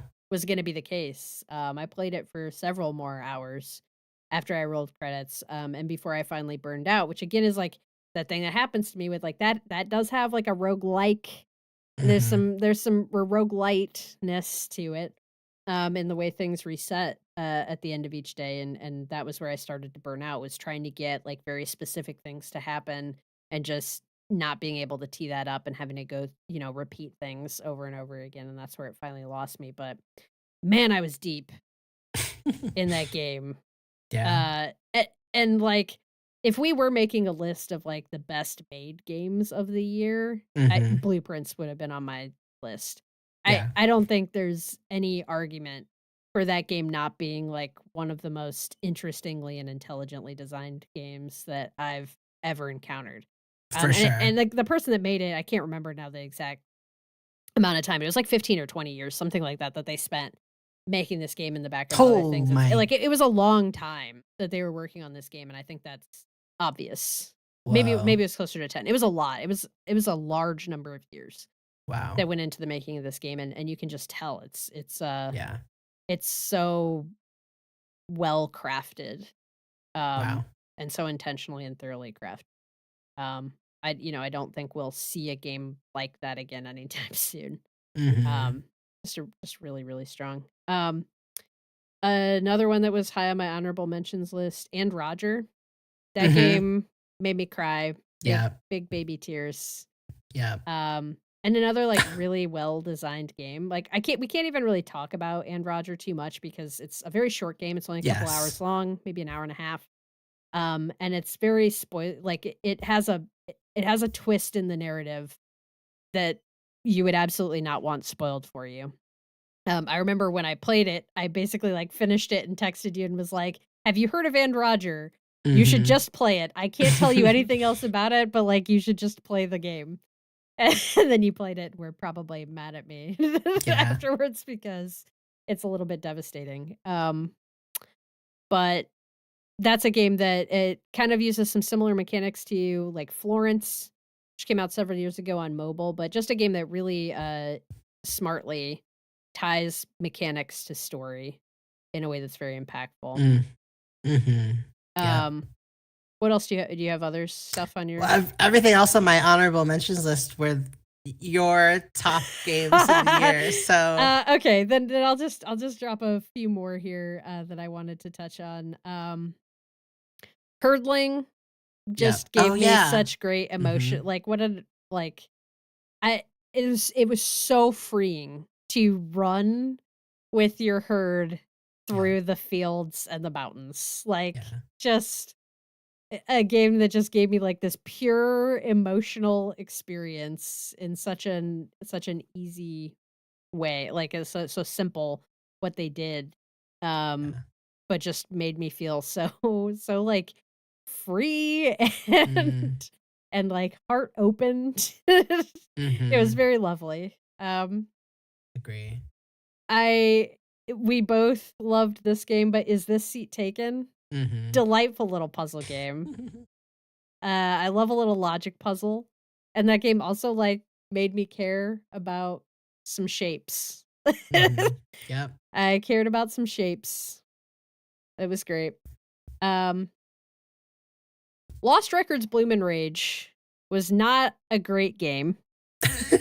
Was not a great game, but it makes my honorable mentions because they the way that the game tells a good portion of its story, like, the main character has is a, like, 13-year-old girl with a shitty video camcorder, and she's just going around shooting her friends and shooting stuff that interests her, and she's, like, awkward and a nerd and kind of, like, falls in with this random friend group that they're just friends one summer.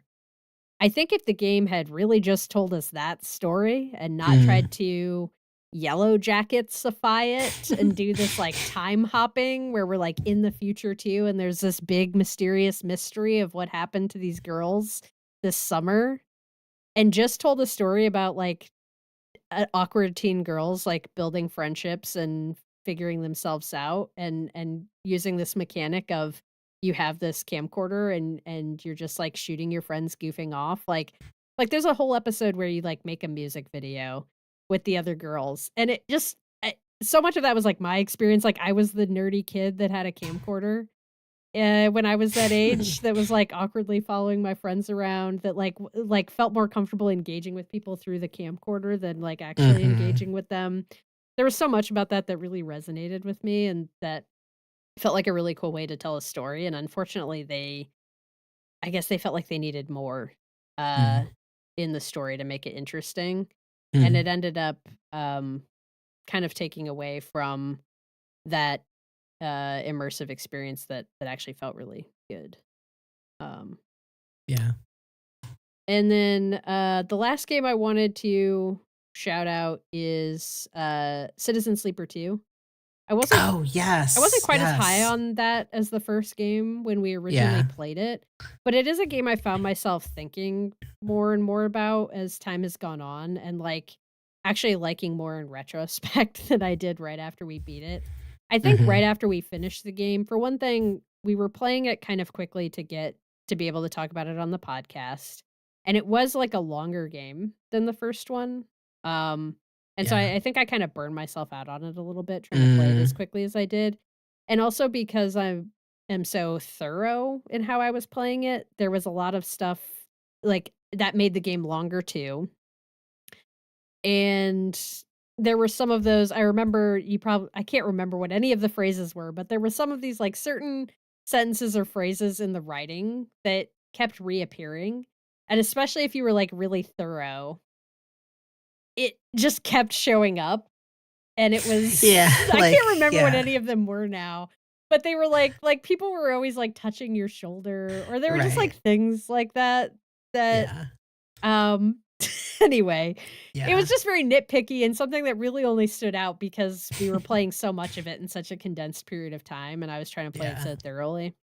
So it's stuff that, like, my feelings about that stuff has softened as I've gotten further away from the game. Right. And it's one that I've always wanted to go back and replay the first one as well because I never played it after they released the DLC, but both of those games I just think are really smartly made and for the most part really well written and tell really interesting like kind of sort of parables about Yeah. autonomy in the digital age and being person who's part of the working class, and especially as things like AI and tech billionaires, like, continue Rampant to capitalism. yeah, just Yeah, destroys our world. I think those stories are super relevant, and, totally. there's a lot in that game that touched me deeply.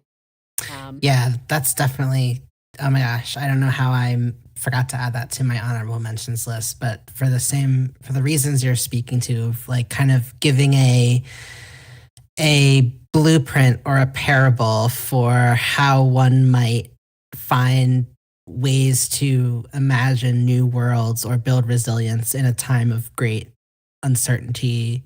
It's absolutely a great game for that, for yeah, giving that kind of hope and holding up a mirror in a way. yeah, yeah. Alright, we've got just a few more questions here. We've gone we've gone quite long as we're want to do with our last episode for a stretch, so just deal with it. You want all this content, right? Um, what was your favorite who was your favorite character in games this year? So speaking of Is This Seat Taken, my character of the year is Nat from Is This Seat Taken? Oh, yes! Nat is a non-binary rhombus with a cool piercing Mhm. and these like shit stomping boots. I Yeah, mean, come on. they're hot. Like, how did this game make me care so much about a literal rhombus? It's a rhombus with eyes and a piercing. Yeah. Yeah, that's Like it's basically all there me. is. um like they somehow give off this really cool approachable vibe even though they're again literally a rhombus, a Mhm, 2D rhombus, mhm. and I just think it kind of speaks to the excellence of the game design and narrative design Yeah. that I feel so much affection for this shape. But Nat also has this really like the story of the of Is This Seat Taken? It's just this really relatable kind of tale about this character kind of coming up as an actor and not really seeing much representation for a shape like themselves, and so I think it just has a lot that anyone can sort of understand and attach to, and it makes you want to root for them. And as they keep coming up throughout the levels, as you solve them, there's this really just nice little through line whenever they would pop back up again, I'd be like, oh, like there's Nat. I'm gonna put them with their friends or give them a nice seat or whatever it was. Mhm, So mhm. again, non-binary rhombus with a piercing. Like I don't know how what else could top that. But that's my character of the year.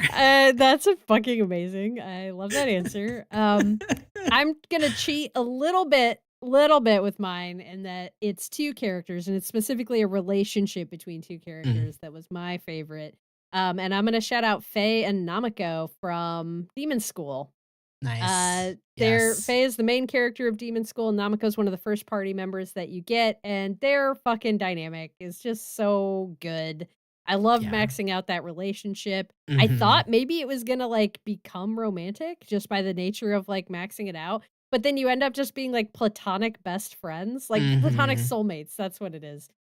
It was so good. Like, I love the shit that they give each other, like Yeah. I have not encountered a relationship quite like that in games before that's written that Mhm. way that feels so authentic to how 2, like, deeply connected friends would, like, give each other shit and still, like, totally show up for each other and be there for each other.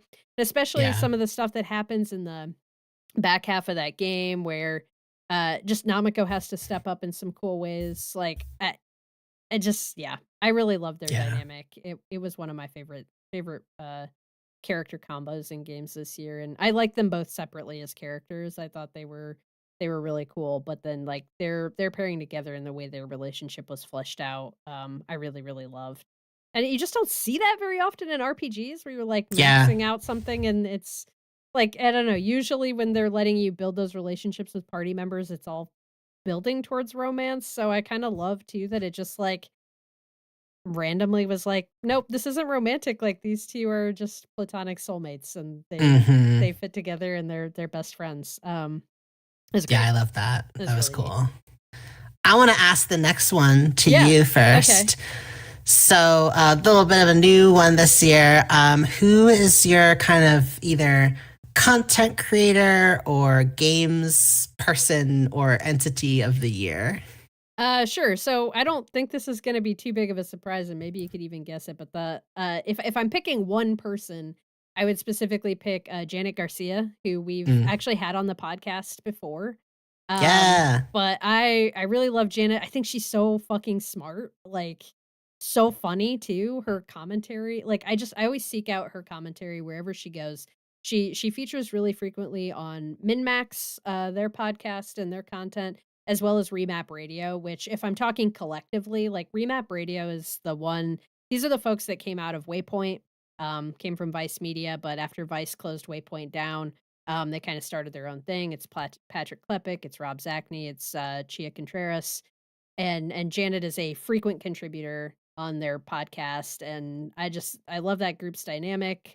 They're all really smart people who share a lot of the same politics as me too, and they're really good about bringing those politics into their conversations about the games, about bringing social commentary into the games that they're talking about, and they're just really funny and fun to listen to.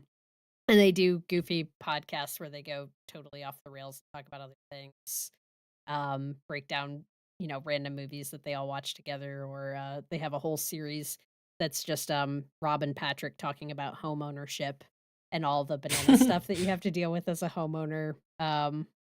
So yeah, they're just a great group of folks, and in particular, I really love Janet, and will follow her anywhere she goes on the internet. Because I'm a creepy Nice. stalker. But yeah, who's your favorite? So like I maybe this is kind of cheating because I ended up um going for a platform that I'm really excited about with which has a lot of people involved with it who I independently like their work. So okay. It's called Mothership, Okay, if folks have heard of this. I don't It's even think I have. a queer and woman-owned independent video game publication launching next week, January 26th, founded by Maddie Myers and Zoe Hanna from Polygon. And it's going to be analyzing games specifically through the lens of gender and identity. Ooh. And they are going to have a super diverse roster of contributors, pretty much kind of doing what we do here, which is talking about games through a queer. So you're teeing up our Um, replacement. if you No. like what you see, I personally would not even claim to hold a candle to folks like Maddie Myers and the other folks you like.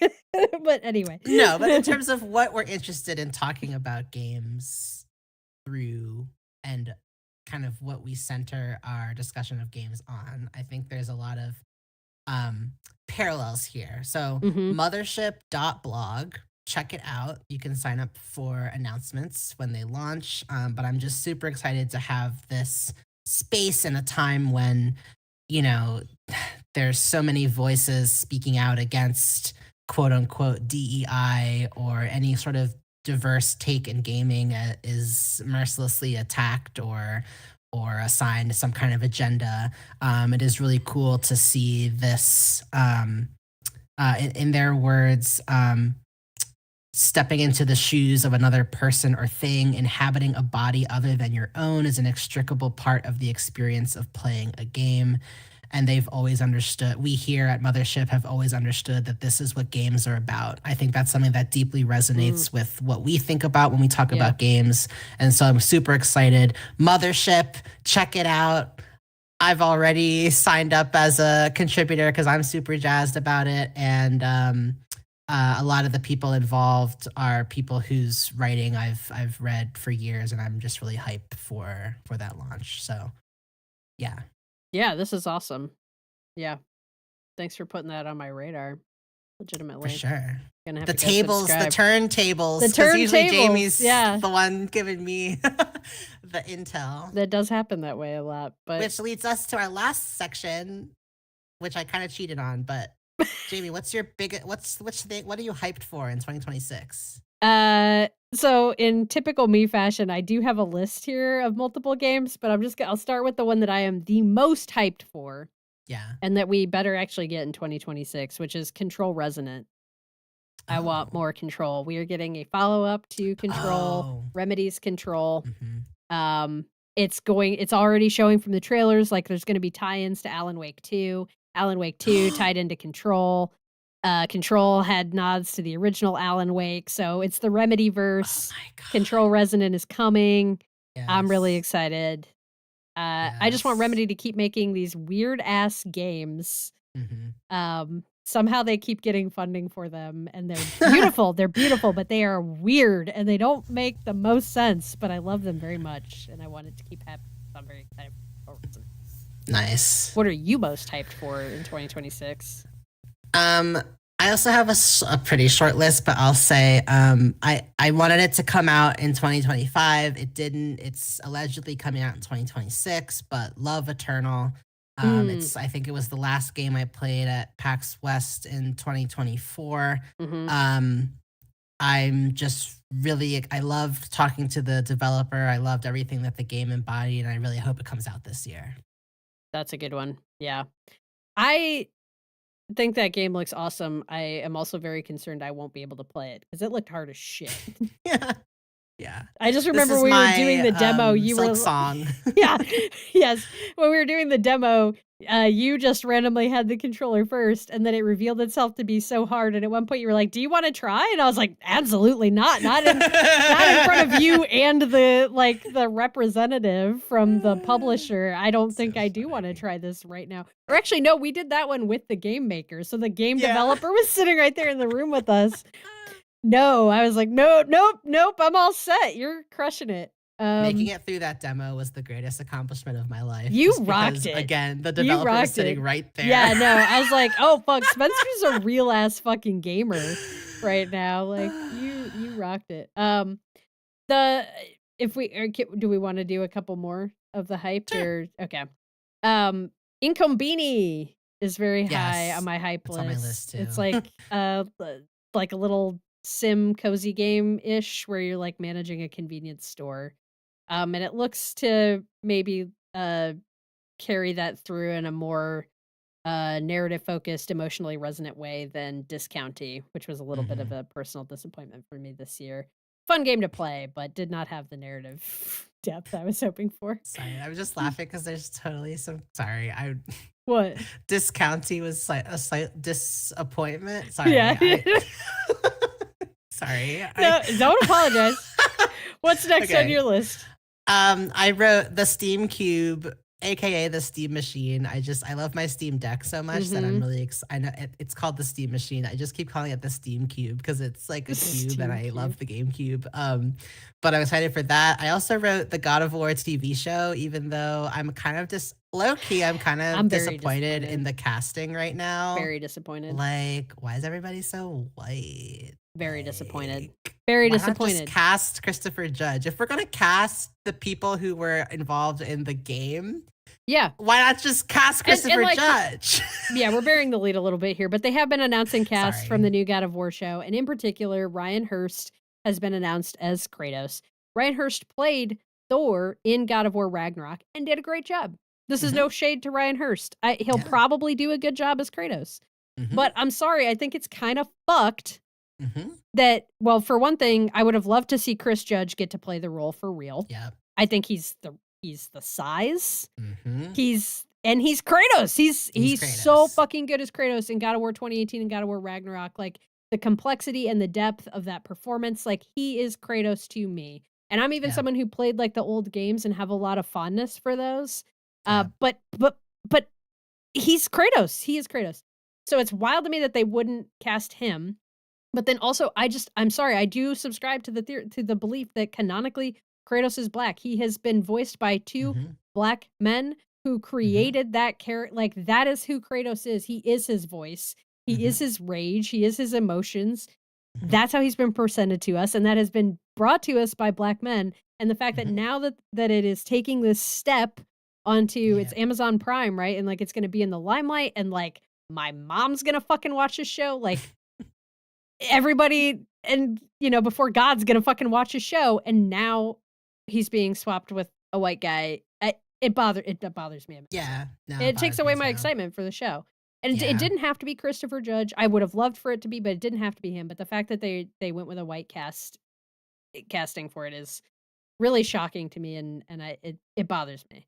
Yeah. You're gonna paint up anybody that's in the role. Like, Mhm. I have no patience for arguments that like, "Oh, Kratos is white or he because he's Greek, like, he would be" like, shut the fuck up. Mhm. This character only exists because of the voice of black men, Mhm. and that's who's brought this role to you. Like, this is Mhm. fake. This is all fake, Mhm. and you're gonna paint the character up anyway.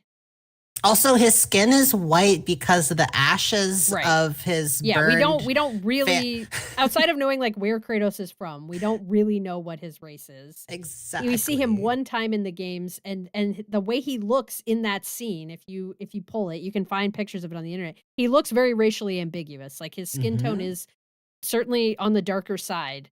It's really not clear what race he is supposed to be, and that one time in the old ass, like, PS1 game that you see him without the ashes of his family on his skin. So, yeah, anyway. I know we're on the same page about this, but yeah, Yeah. I was really bummed too, That which is hurt. not meant to be shade against Ryan Hurst, but Yeah. I was bummed to see that announcement. Yeah. Because it's not what I hoped for. Even though, gun to my head, I would have said, yeah, they're probably gonna cast a white guy. Yeah. Um, Yeah. the writing was on the wall there, but So, it's still unfortunate to see it play out.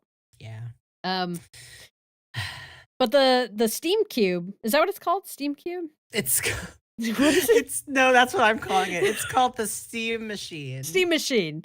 That sounds more properly branded.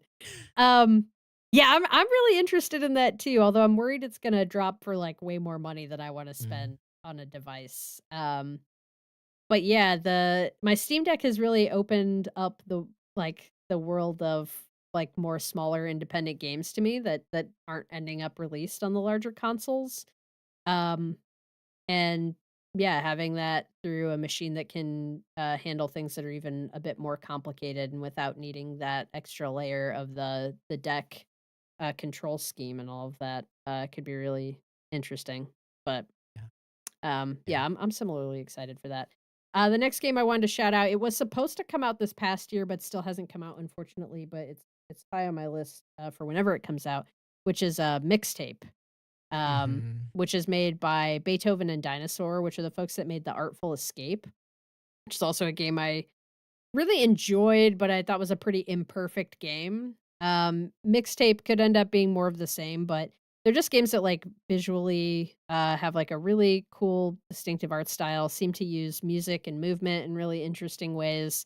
It just the trailer looks right up my alley, kind of evoking this like coming of age story across some like high school group of high school friends.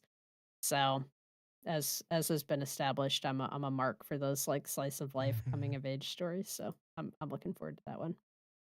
In a similar vein, the last, game on my list is Wax Heads, which I've been waiting and waiting and waiting for it to come out, Yeah, that so also looks hopefully cool. this year, but it's about running a record store, and it just looks really cool and like characters I'd wanna hang out with and anything about music I love, and so yeah, Yeah, fingers crossed. Wax Heads looks cool. I don't know if we're gonna get it this year, but the final one I'll shout out is Wolverine.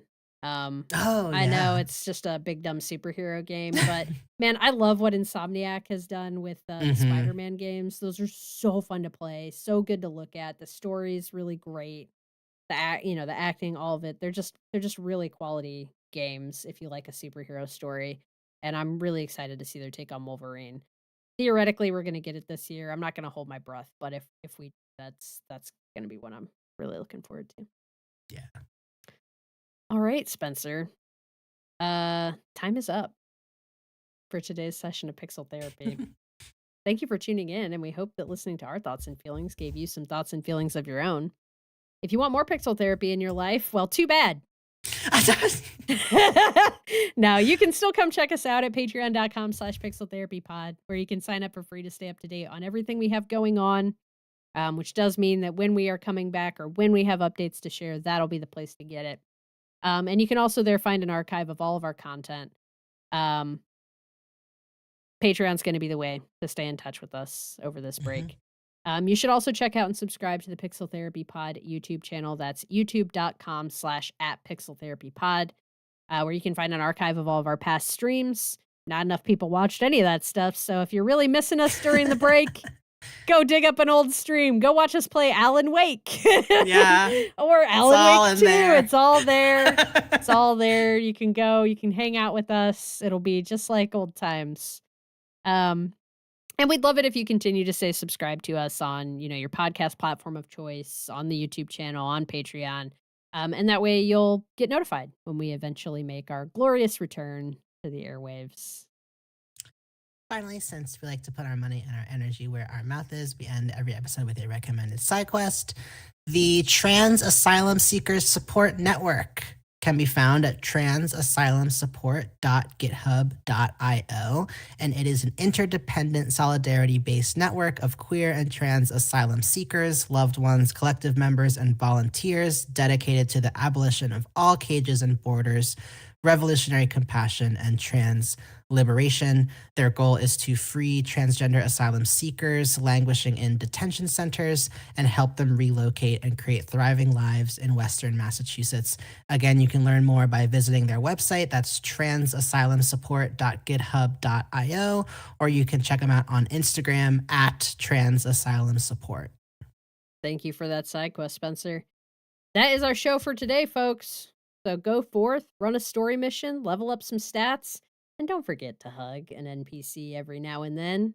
We'll be back at some indeterminate time later with some more pixel Pixel therapy. therapy.